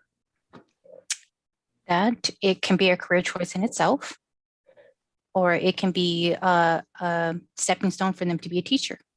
And that's part of a Grow Your Own program that we can hopefully build one day here.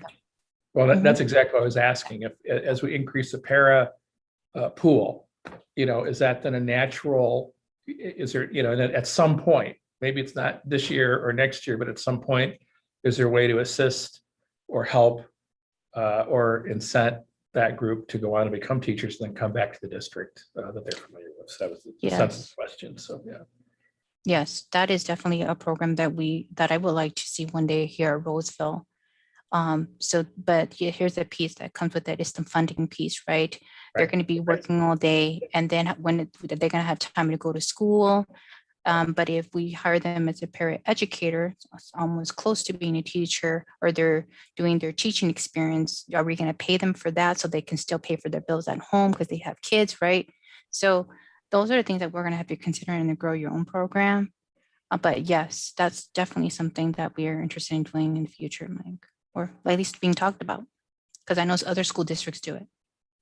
Yeah. This is one of the major initiative actually across the state in different districts, because it's a pool, right? It's a pool of potentials, and some of it is about their sense of agency to be able to become a teacher.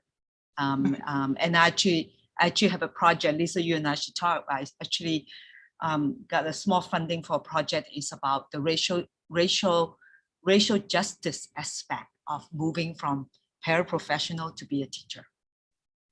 Yeah, so we should talk. Yeah, because this is kind of huge, right? It's a pool that is untapped, and Roseville has a pool right here and untapped. And how do we, because some of it is their own confidence, from what I've heard too in the research, that some of them don't feel like there's all these obstacles of becoming a teacher. So what does it mean to help, support them to see that they can be the one, they can actually be on that path of economic justice and racial justice.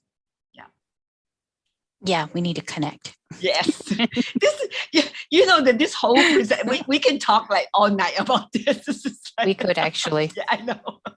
Okay, not to prolong it, but there are two provisions. There are two bills running Yep. through the House, and one from the House and one for the Senate. And so that would include funding for grow your own programs. So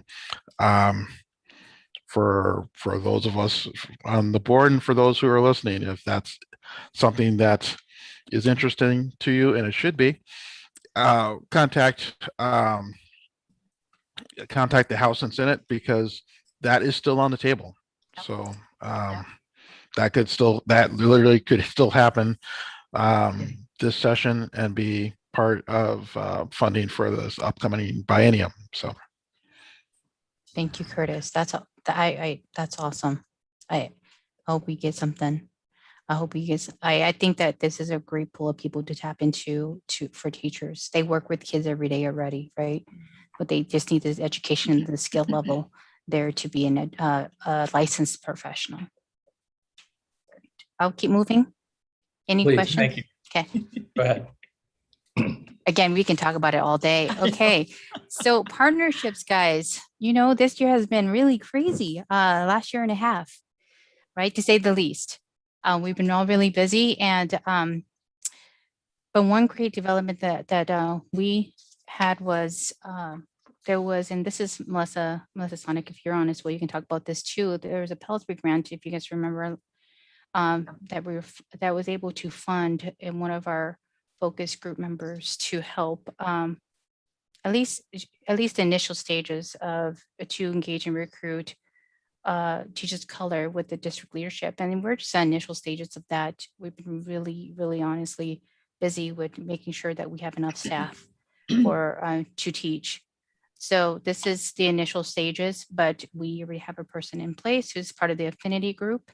We'll continue to work with her in collaboration with the district leadership team and building and developing strategies. And I know that Dr. Fair and I have already met with her. It's for Roberta Rasmussen. Roberta Hernandez. I'm sorry, Roberta Hernandez. Thank you, Melissa. Yeah, I was Anything- just going to add with the Pillsbury grant. That grant was written in collaboration, and it was with Sungjia Shin from the Minnesota Humanities Center, and also with really strong internal leadership from Roberta Hernandez, who is an intervention teacher at Central Park and also a facilitator for our focus group as well. And she will continue to be next year as well, right? Part of this Pillsbury grant. Okay, moving. Any questions with that? Great. I'll just tell you guys that moving forward on these slides, a lot of things have been delayed because of COVID. So please be patient with that. The work doesn't stop. So the Metro State Teacher Collaborative, that's been delayed as well. I talked about this last year with Dr. Favor and myself, but I didn't want to take it off the radar. It's important that it's still in our radar because this is one of our initiatives that we want to do. It's also building pipelines as well for our licensed staff, to have licensed staff, to gauge interest, and then have hopefully they go into the field. So I don't want to take that off the radar. And also the partnership with Manit, I think, is Yeah. essential in this process as well. That's, Yep. And a lot of things got delayed as a result too. Absolutely. Yeah. mm-hmm. I'll keep going. And then this is what I'm talking about, the North Suburban Post-Secondary Success Consortium. That is a lot to say. But basically, it's a group of districts that get together, right? And we talk about, in the HR group, there's a certain groups, and the HR group get together and we talk about Grow Your Own programs, right? And I want to continue this partnership with them because I'm learning a lot what we can do for Roseville. This has been delayed all year because of COVID, but the work is not going to stop, so I'm just going to leave it on here. Then other areas of focus. I think last year I also said that I didn't want to paint 20 items and say that I'm going to get one piece done. I reduced a lot of things. Here's why, because I want to make sure that it's realistic, that it's doable. So in regards to other areas of focus, again, things have been delayed, but we're going to continue to do this as well. And part of our plan is to continue to pair new teachers of color with tenured teachers of color. I know Melissa Sonic is also working on that too. Or no, is it Florence? Melissa, I'm sorry. We can continue to partner with Black men teach on programs to retain teachers of color.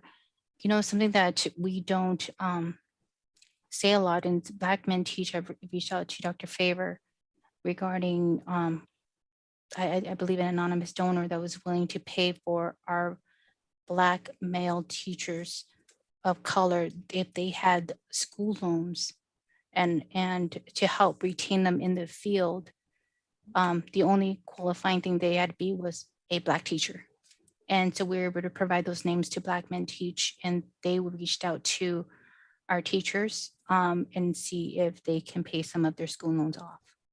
So it won't be a hindrance to them. So we will continue to partner with them. Achievement Integration Plan, strategy number 6 states regarding to enhance our focus program for racially ethically diverse staff. There has been a target of 13% in 2021, this year with 12%, 2022, 15% staff of color, and then 2023, 17%. Those are the goals that were placed in the Achievement Integration Plan. So as you can see, we're making progress. We're not there. I don't think we'll ever be there. I think that we will continue to make this. There is no cap on, and there should be no cap on how many staff of color we can hire. We want to hire them all because we want to make sure we provide and live our equity vision. But these at least are goals that we want to strive to. We also reviewed the district's own retention process. Thank you to Dr. Sicoli, Dr. Lake, and Dr. Favor. During the staffing process, we also took a look at our retention process this year in terms of retaining staff of color.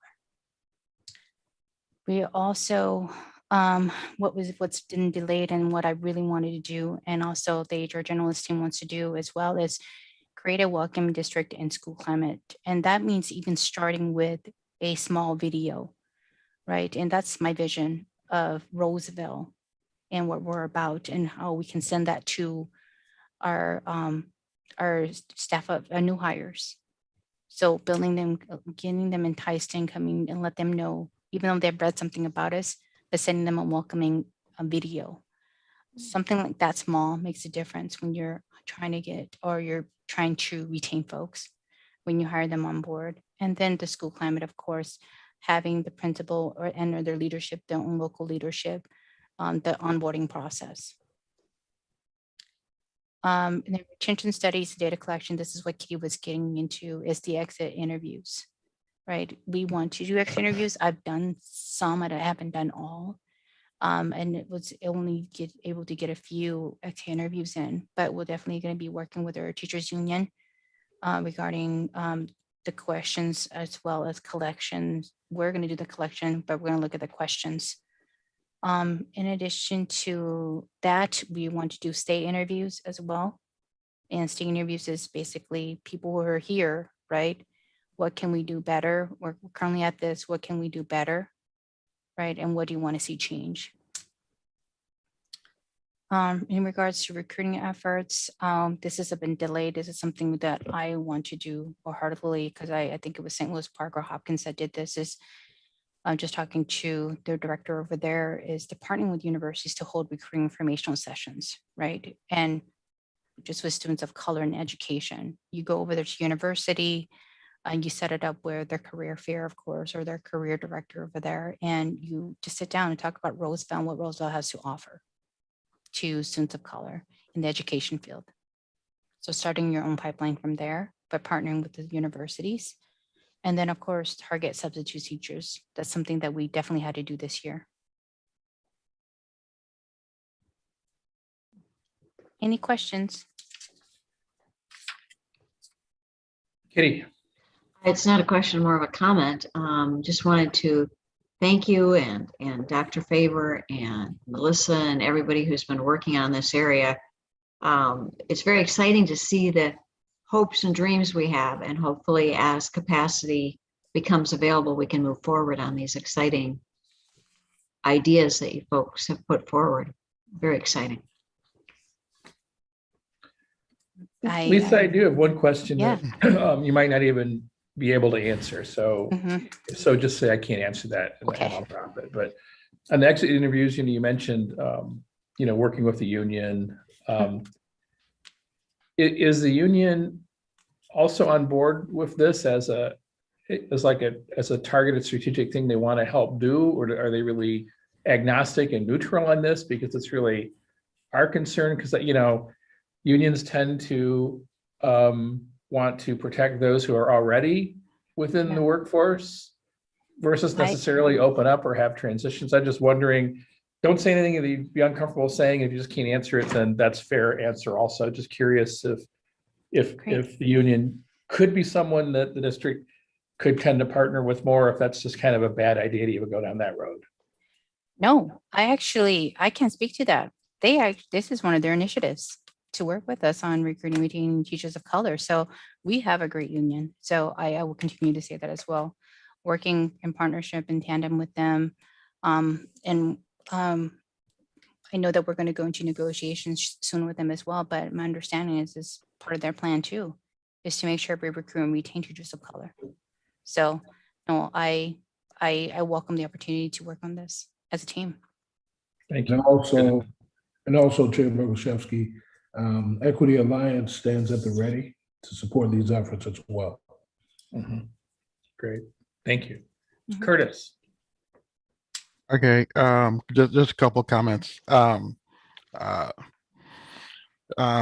one, thank you for the information. When you take a look at the fact that a number of your initiatives were put on hold and you were still able to make progress is to be commended. I don't say that lightly. Like, I know this was if there was a year from Mulligan, this was the one, but you're still able to make progress. So I mean, when everything gets rolling, it's going to be great. Back to the state legislature, the Senate has a bill, speaking of Black Men Teach, to have extra funding for Black Men Teach. So again, anyone who is listening, call your representative, in this case, call your senator, and make sure that gets through. And then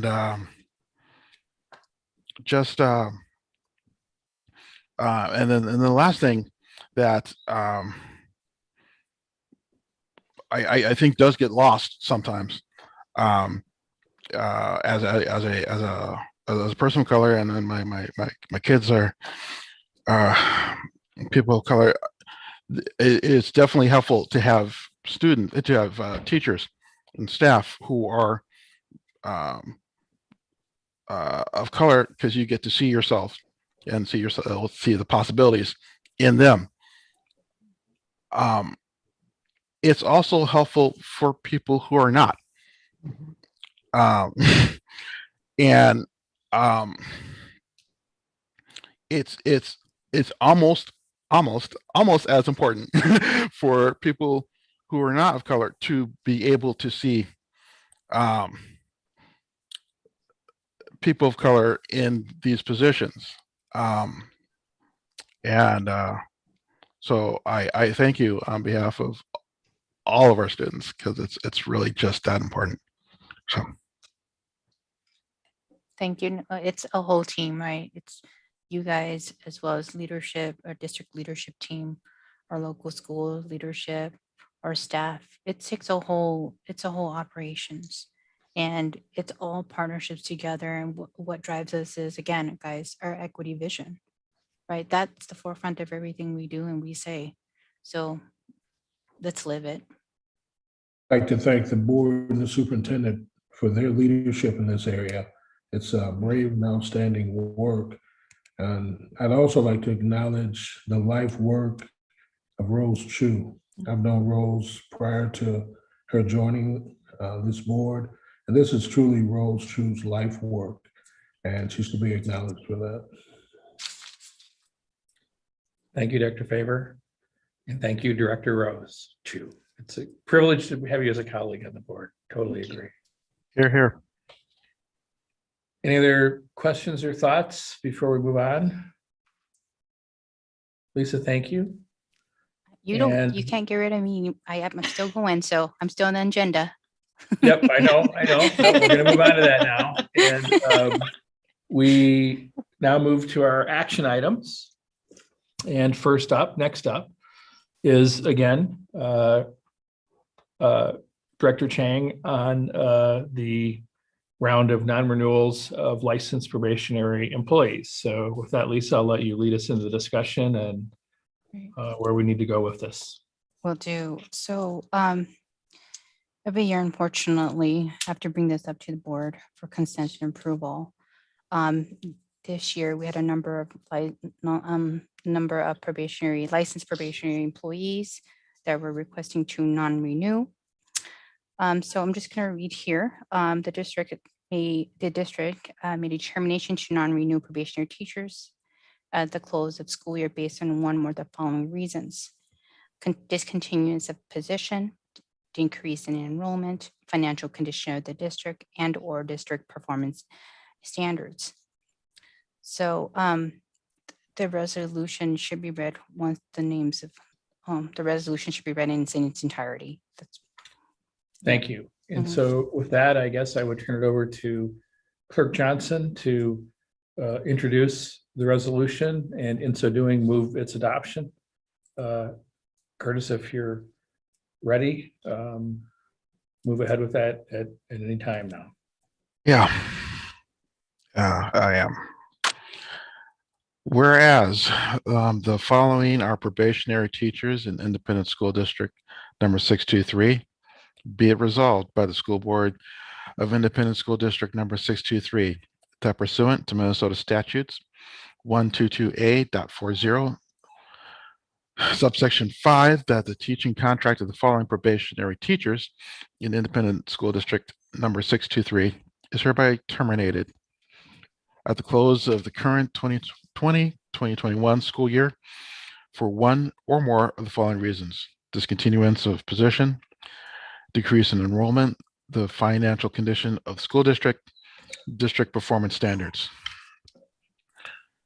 Jessica Ostendorf, Mackenzie Zonner, Matthew Burrell, Allison Crosswell, Alicia Threat, Laura Youngquist, Nora Donovan, Desiree Chavez, Jared Nowicki, Nicole Malhot, Sujata Sangwan, Laura McLean, Ying Chang,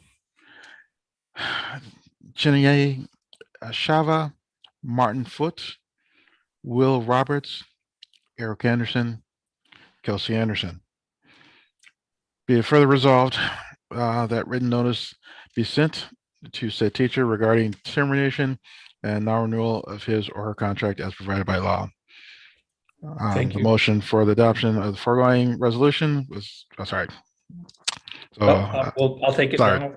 So that's fine, Clerk Johnson, thank you. The motion has been put forward. Can we get a second? Second. That was Rose. Director Chu seconded. Thank you. Yep, the motion for the adoption of the foregoing resolution duly seconded by Board Member Chu. Curtis, could you please take the roll call vote? Yes. Director Anderson, Aye. Director Chu, Aye. Director Shaw, Aye. Treasurer Goggins, Aye. Chair Boguszewski, Aye. Clerk Johnson reluctantly votes aye. Thank you.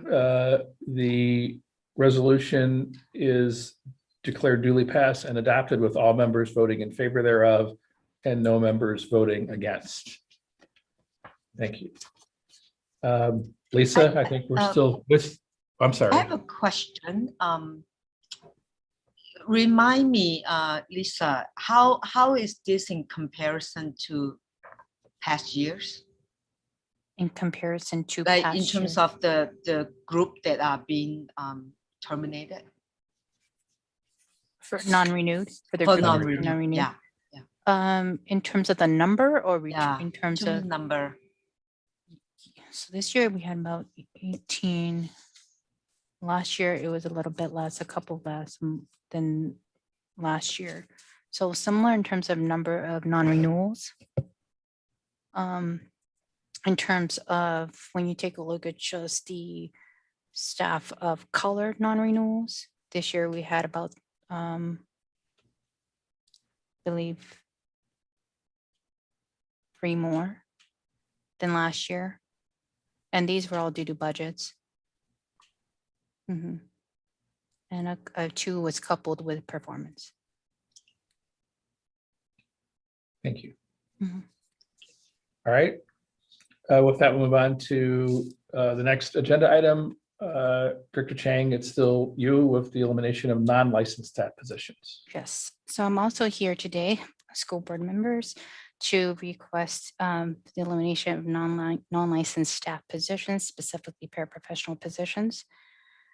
Each year, the district makes a determination to eliminate support staff positions at the close of the school year based on one or more of the following reasons: annual discontinuation of large class size teacher assistants versus large class size teacher assistants, changes in individual education programs, changes in enrollment, financial condition of the district, and or district performance standards.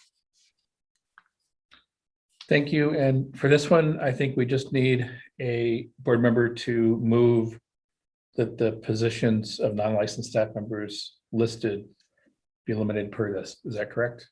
Correct. Okay. Then I entertain someone to make that motion. So moved. I'll second. Thank you. Could you take the vote? Clerk Johnson. Treasurer Goggins, Aye. Director Chu, Aye. Director Anderson, Aye. Director Shaw, Aye. Chair Boguszewski, Aye. Clerk Johnson votes aye. Thank you. Lisa, we're still with you. Now, proposed placement on unrequested leave. And again, this is one that then I think Clerk Johnson will need to read out when you're Correct. finished So, introducing it. Thank you. Yep.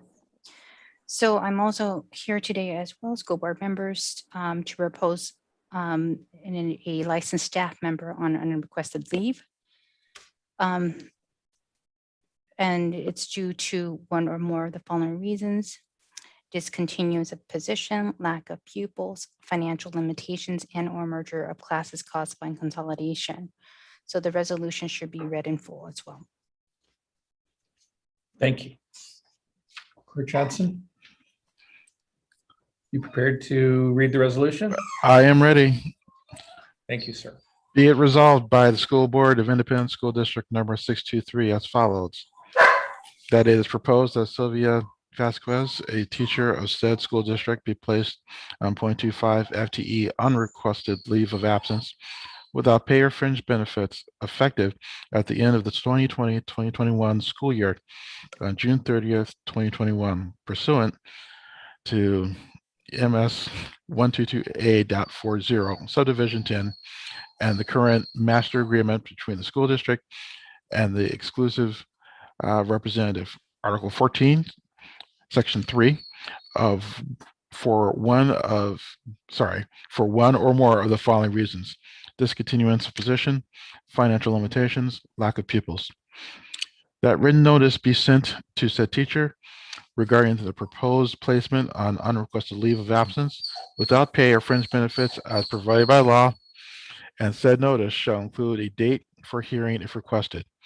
That each and all other foregoing grounds of said notice are within the grounds for unrequested leave placement as set forth in MS 122A.40 subdivision 10 and the current master agreement between the school district and the exclusive representative.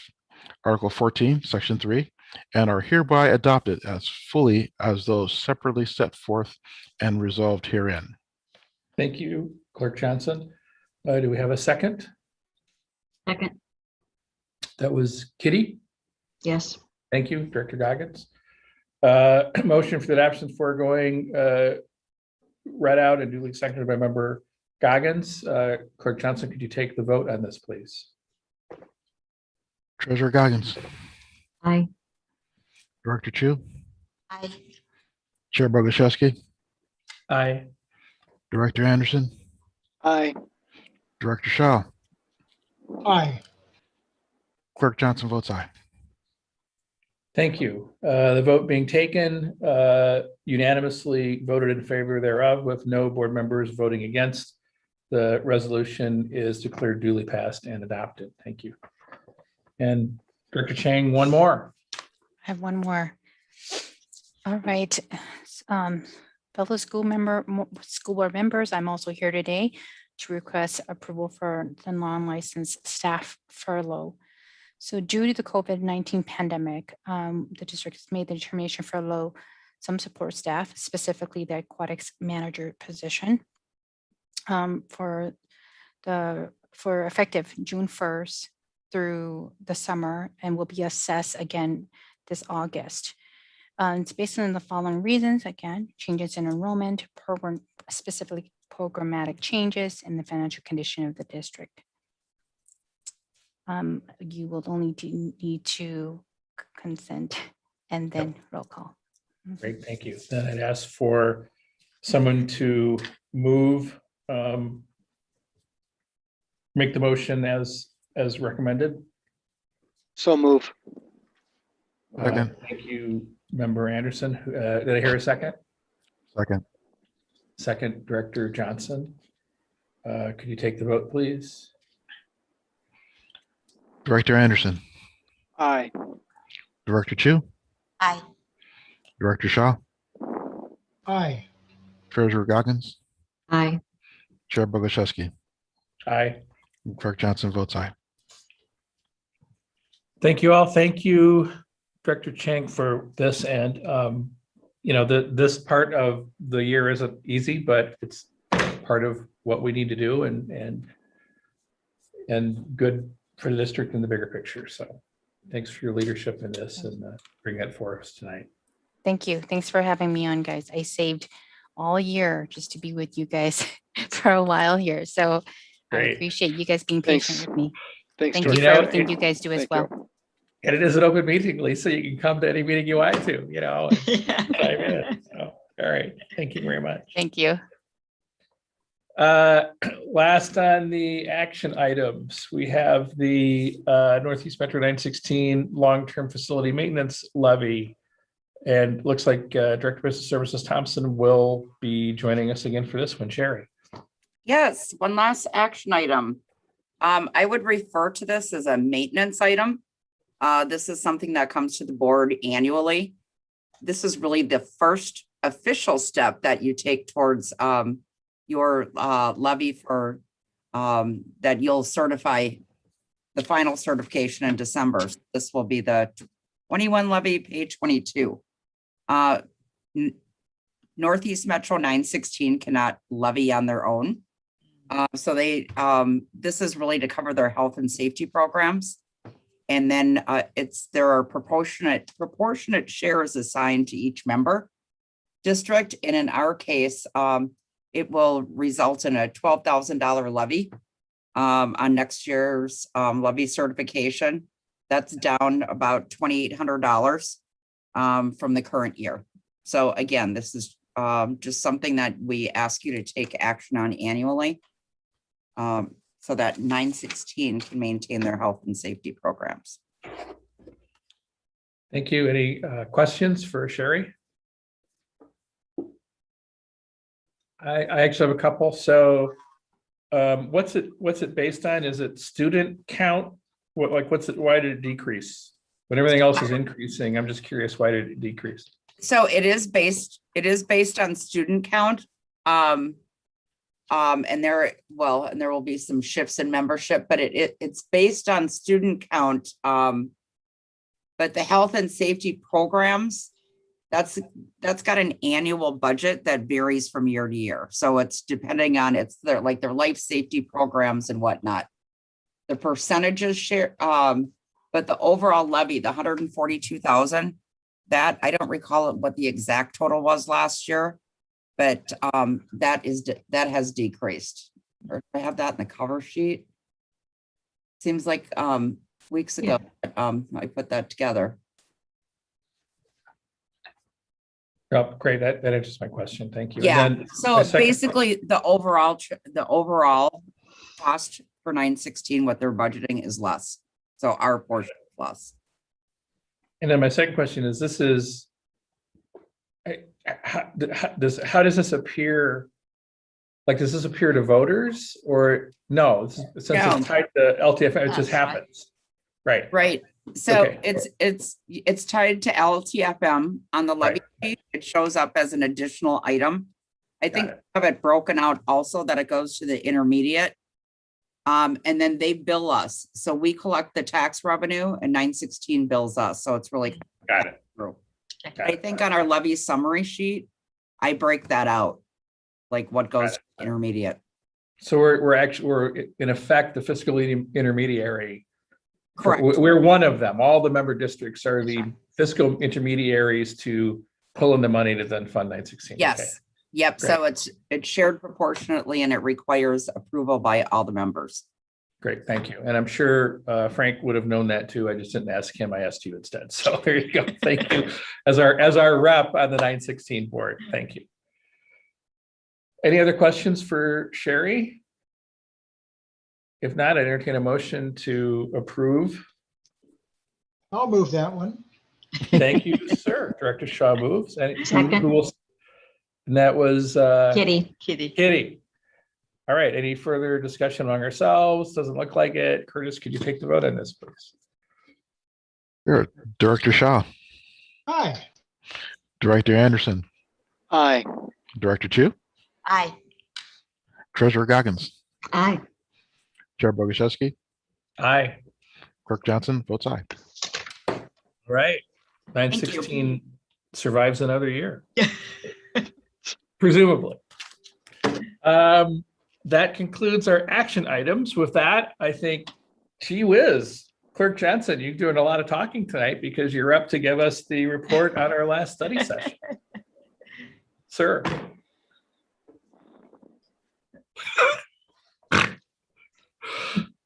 He's speechless. Yeah, I was gonna say. Sorry, I had to find it. It's gonna be a short report. Yeah. It was great. You should have been there. Okay.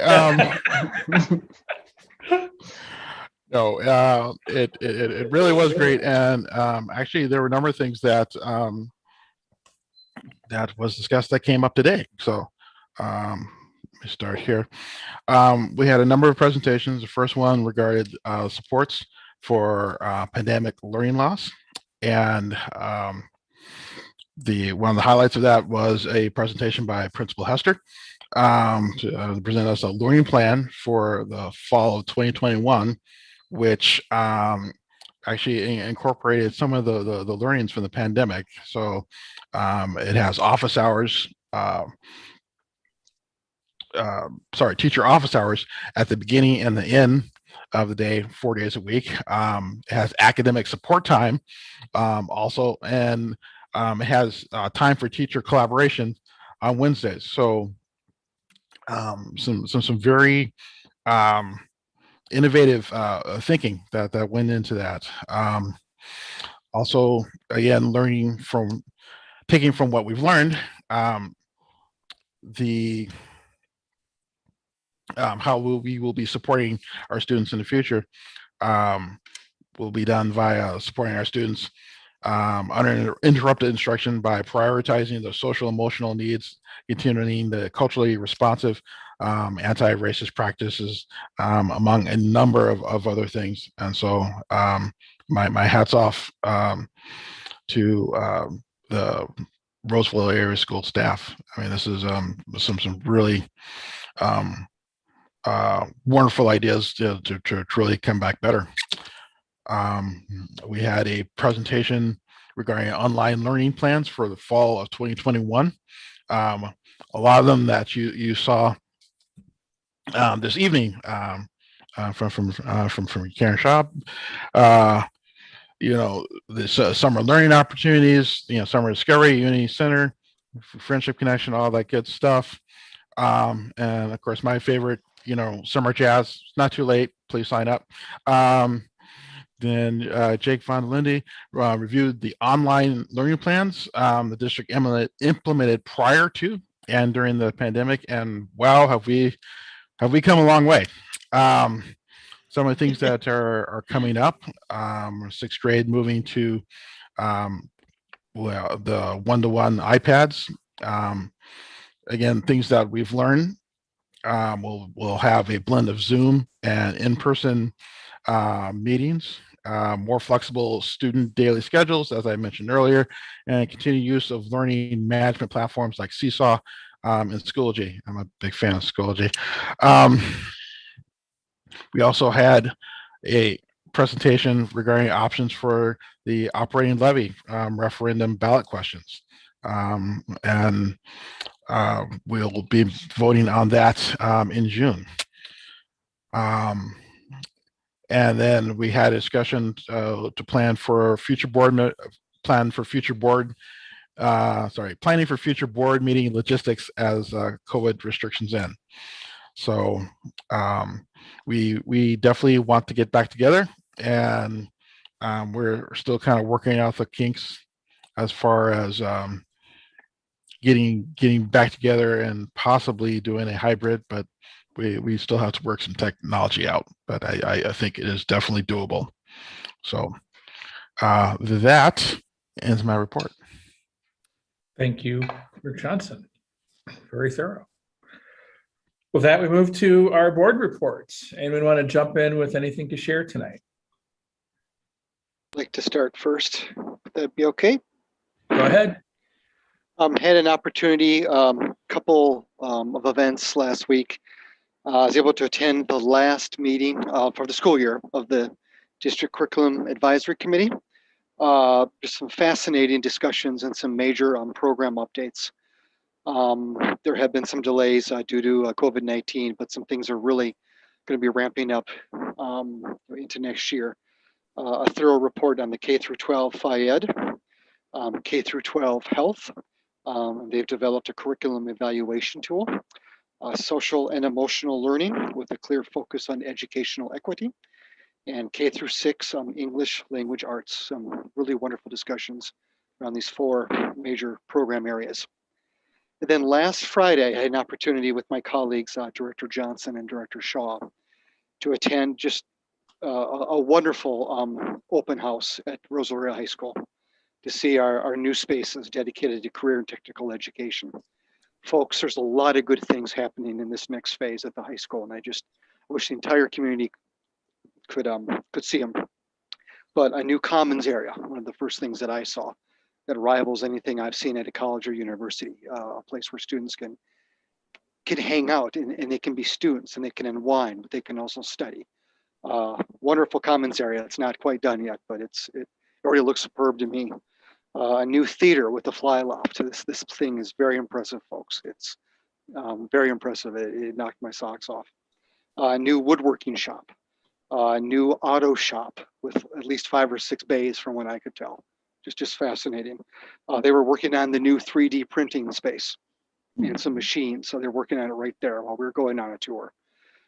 Just fabulous areas, folks, that some really true career spaces for our career pathways over at the high school. I want to thank Principal Hester, Principal Woods, our career navigator, Bryn McDonald, and all the staff and the teachers who helped pull off this open house. It was just fantastic. It was successful. And I know basically every single meeting, Superintendent Sicoli mentions, thanking the community, but I'm going to step out here and do it first because this next phase, this new phase, these spaces at the high school would not have been possible without the community supporting the November 2017 bond referendum. But this is something that, the bond referendum's passed and you're seeing these spaces. Obviously, a lot of work has been done at all of these buildings and schools in the district, but when you really see this tour, you see these spaces at the high school, you see these career pathways. It just, I was very impressed. So thanks again to the community and everyone involved on this wonderful day. Thank you. Thank you, Todd. Anyone else?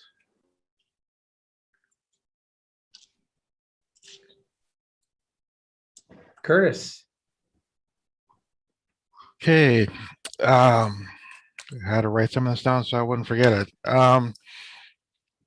Had the opportunity to attend my first in-person concert at Roseville High School in a year and a half. So the choir had their first concert of the year, and it was at actually in the auditorium, so a little different. But they blew my socks off as always. And yeah, Mr. McMillan, I don't know how you do it. These kids got together kind of in person for an hour and a half to prepare for the concert. The rest of the time was done, just over Zoom, and it was as if they had been meeting in person all trimester. So if you haven't had the opportunity to see the performance, it is available on our new partner 9 North. So please take that opportunity. Also tomorrow, the concert orchestra, philharmonic, and symphonic band are also performing. Because of COVID restrictions, there's only a limited number of tickets, so it's literally 2 tickets per orchestra member. So if you don't have your tickets already, then you will be able to see it via 9 North. So please do that. Support their great work. These guys and gals have been working really, really hard all year. And again, my hat's off to them. Of course, I was able to attend the open house, Roseville High School, and I can't really add much more to what Todd has said. Yes, Todd, there are 6. It is a 6-bay garage, and it is pristine. Let me tell you, it is gorgeous, and I was told that it's gonna stay that way. So I'm like, okay, all right. So, but it is absolutely amazing, and it truly made me want to go back to high school with all the things that you're able to do now. So for those, and my one of my favorite things was they have actually have been able to finish the connection from the main building to the E-wing. So you don't have to walk outside anymore. You can just walk straight to it. And we got to see the new auditorium. A lot of work still yet to be done, but easy access to it. It's just so many really smart things, smart design decisions. So can't wait to see the first play or performance. Not sure what will be the first thing that goes in there. Had a attended the AMSD meeting where we said goodbye to all of our retiring superintendents, and we voted Dr. Lake as our new treasurer, taking over the post that Dr. Scully has held down so well for the last 6 years. I think we're actually going to rename it the Roseville area treasurer, but just I'm playing with names, so don't hold me to that one. We also had a presentation on the current state of the the state, as it were. And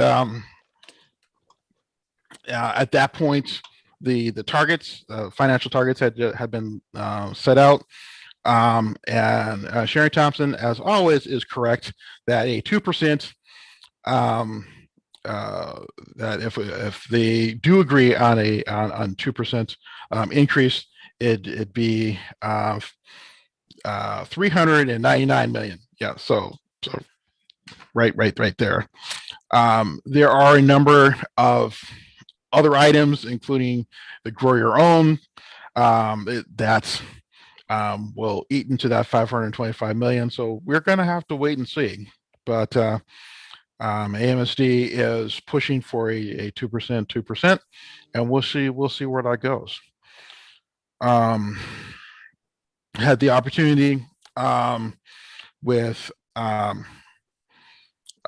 Director Chu, and of course, Dr. Scully, Dr. Favor, Sonic was there also at the honorary ceremony for our American Indian students. And every year that it just gets better. My understanding is that this is the third year that we have graduated all of our American Indian students, and so plan to keep it that way next year. So it is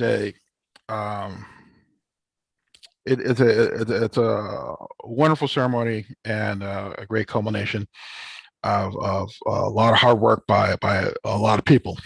So we will continue to. I know that as a board, and I know that as a team, all of us together are going to work hard to support our students. I'd like to give a shout out to the one of my favorite groups. I'm not supposed to have favorites, but I kind of do. Well, they're one of my favorites. They are the Fire Bears, the Mighty Fire Bears. They won the Chairman's Award for the first time. They are our first robotics team, for those of you who don't know. And it is like the Super Bowl for them. It is a big award, and it's very important. And they work really hard every year, but to win this award in a non-COVID year would be special. But the fact that they were able to do it this year is even more so. So hats off to everyone that makes them awesome. And then see, I was able to attend the final meeting for this year for the Little Canada PTA, where they have decided their new officers for the upcoming year. PTAs have had an expanded role this year, partially for communication purposes and partially to help with, as always, to help with funding for schools. And the folks at Little Canada work very hard, and frankly, all PTAs in our school district doing a really amazing job. So thank you for all you do.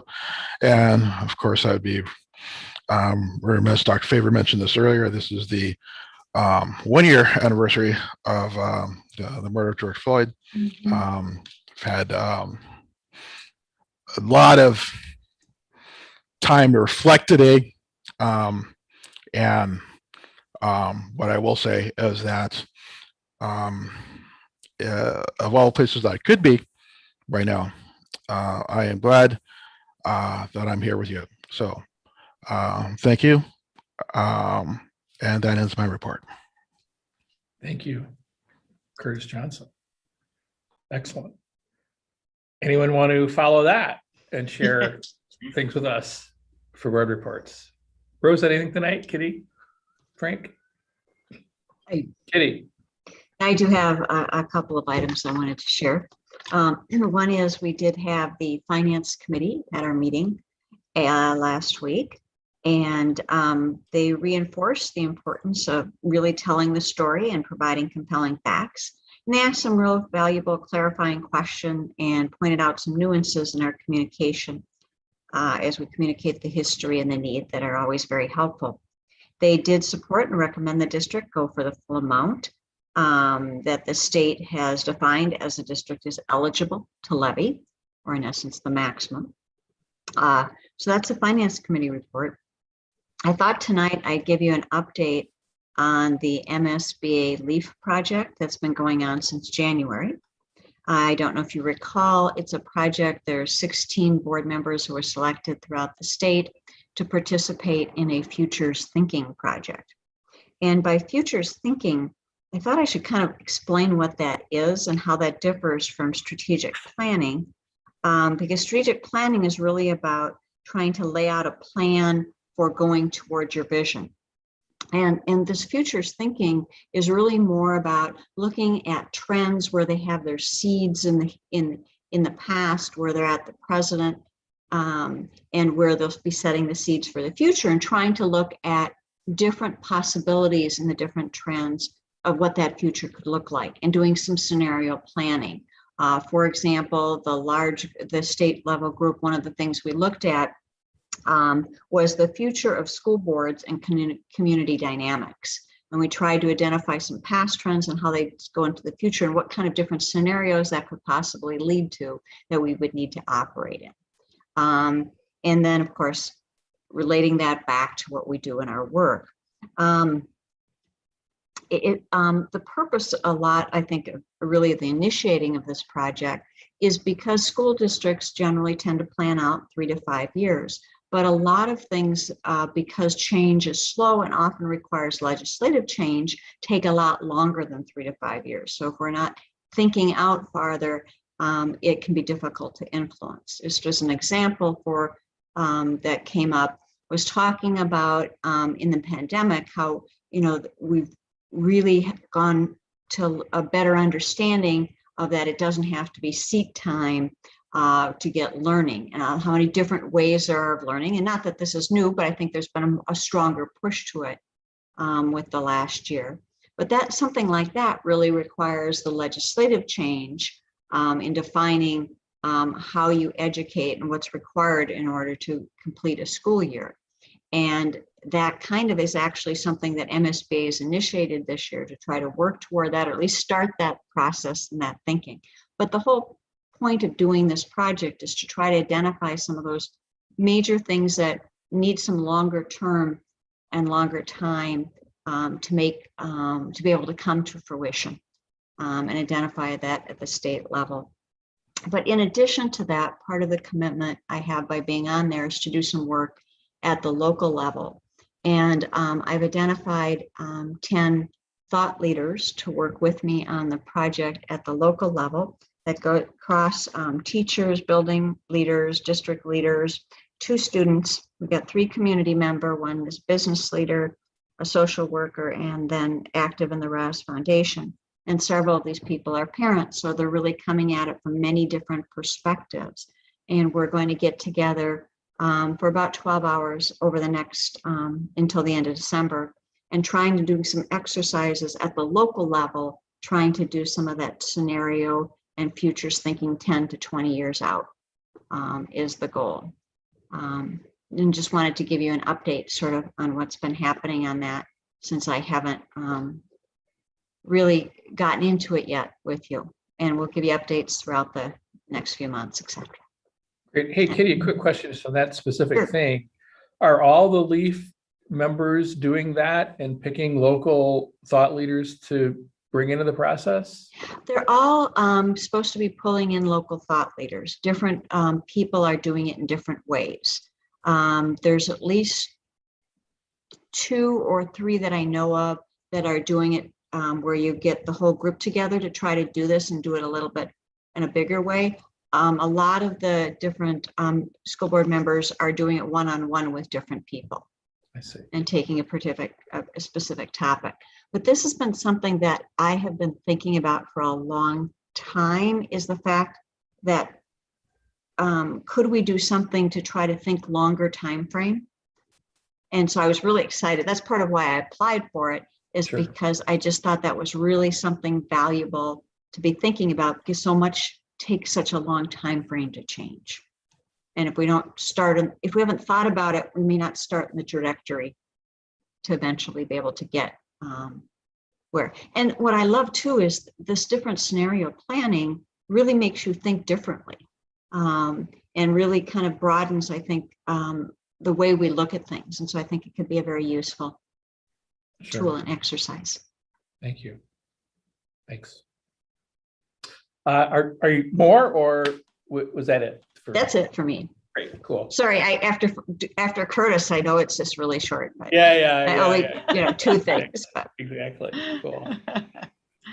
Any others?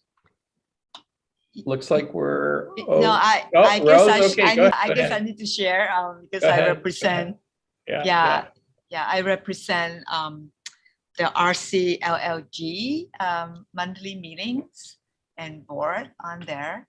And the meeting that I went to, I had to say, it was very informative. And it was an amazing presentation by the city of Maplewood. And it's called, oh my goodness, decriminalizing mental illness. And it is really, there is a case study of how they look at how, if you look at how the police or the firefighters or emergency folks respond to mental illness of cases of something happening at home, they were all kind of working in silo. And there were hundreds and hundreds of hours spent kind of responding to those episodes. But then they are not like connected. And so to make the long story short, after a lot of data collecting, a lot of really digging in to understand better what is going on, and they actually had a case of it that we watched kind of the pictures of what happened. It was just amazing. And so basically what they did now is that they embedded a social worker into the system, which is very innovative, so that this social worker, when these calls come, are actually working to understand what is going on and helping the police, the firefighters, the EMC to kind of all work together to say there was context as to why this happened.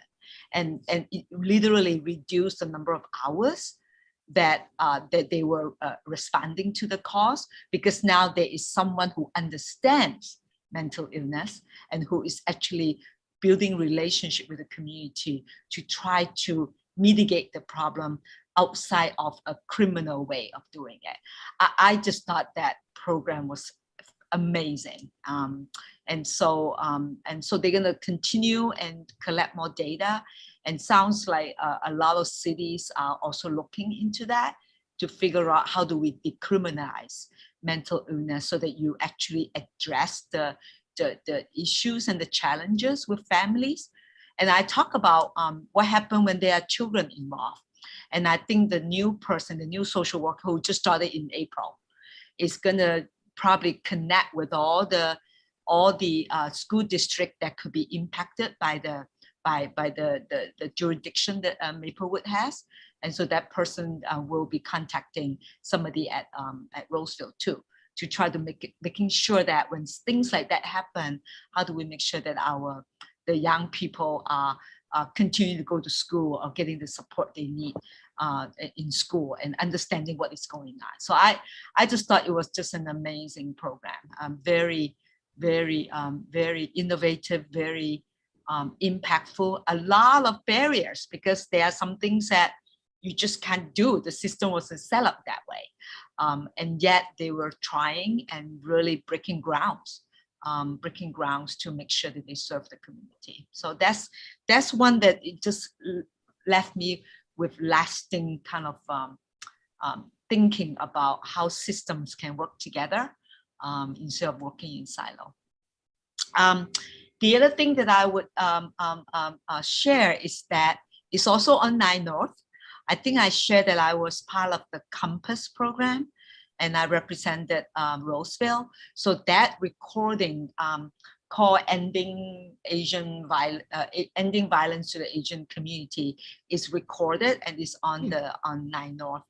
And it was a great conversation facilitated by one of the commissioners, Grace Lee, of the Human Rights Commission on Roseville City. And it was great conversation, just kind of having perspectives that maybe we don't usually hear about. So I really appreciate that chance. And I got a chance to share about what is going on in Roseville to support our Asian American families and students and teachers. So yeah, it was great. And then like Curtis say, I was at the American Indian graduation ceremony. And you have to know that was the first in-person event that I gone to since I became board member, because the pandemic hit a month after I joined, the 2 months after I joined. So it was really nice to see people live and just very, very heartfelt ceremony, and was able to see some of our leaders here live, in 3D. So I hope to do that more now that we are open up a little bit more. And then the final thing I would say is that I went to the town hall meeting of Park Center School on Monday, just this Monday. And Dr. Sukoli, as always, gave a great presentation along with Sherry Thompson to talk about the expiring levy that is coming up. And so that was a great presentation. I feel like I can never hear enough because it helped me really understand what is my role to advocate for that and be able to talk about that. And after the presentation, I actually stayed back. And there were some other questions that were asked that I tried my best to answer and talk about how I'm also learning about the process. Some people talk about trying to understand the yes vote committee and why it is the way it is. And I tried to answer that. So really appreciate the parents who were very engaged and wanted to know more about how they can get involved. And so really great to be part of that. So that's my report for tonight. Great, thank you. Anything else from anyone? Looks like we're ready to move, and I don't have anything myself, so we'll go right into the superintendent's report. Dr. Sicoli. Thank you, Chair Boguszewski.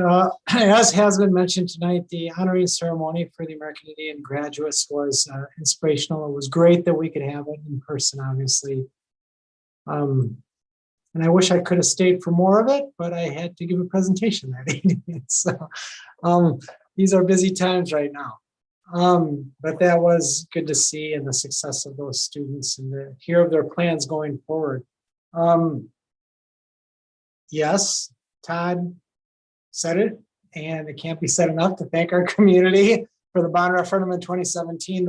Yes, those new career tech spaces are wonderful, relatively new. I don't think the likelihood of my garage floor being as pristine as the auto shop are next to nil, I think, but they are really impressive. And again, that's just part of the bond referendum and the impact on all of our buildings. And today I was at Betu Techa Education Center, and that is really coming along as it's getting much closer to completion. It's really a nice building and will be much more well suited for programs that will be in there than the current Fairview Community Center. I will say that I also stopped by Fairview today again, and there's colleagues here in this meeting that obviously are there a lot more than I am, along with so many other people, and they deserve something extra. I mean, being they and the students who are in the building, what's left of the building at this time, people are working tremendously to get it prepared for the move, but to say it's less than ideal conditions at this point would be a vast understatement. So hopefully seeing the new building right next door is motivation to persist a little longer in Fairview and then make the move here this summer. But things are coming along at a better Techa. So I do thank our community for that. It's really upgraded our facilities throughout the district. And again, as we talk about, it's been talked about tonight, I'm going to bring it up again, that we're have to think about now operating our programs and financial sustainability. And of course, with the school board vote on the referendum approaching, the plan is to vote at the June 22nd school board meeting on the 2 ballot questions that we anticipate, one a renewal of the current operating levy and one some sort of an increase in amount to ask the voters. We've been discussing this a long time, so I would just invite the community to get informed and to learn about this, as it's very important. So with that, I just thank you. You know, Curtis did mention it is, I don't really feel comfortable using the word anniversary, but it's been 1 year since the tragic torture death of George Floyd. And fortunately, we can't restore his life. Thank you.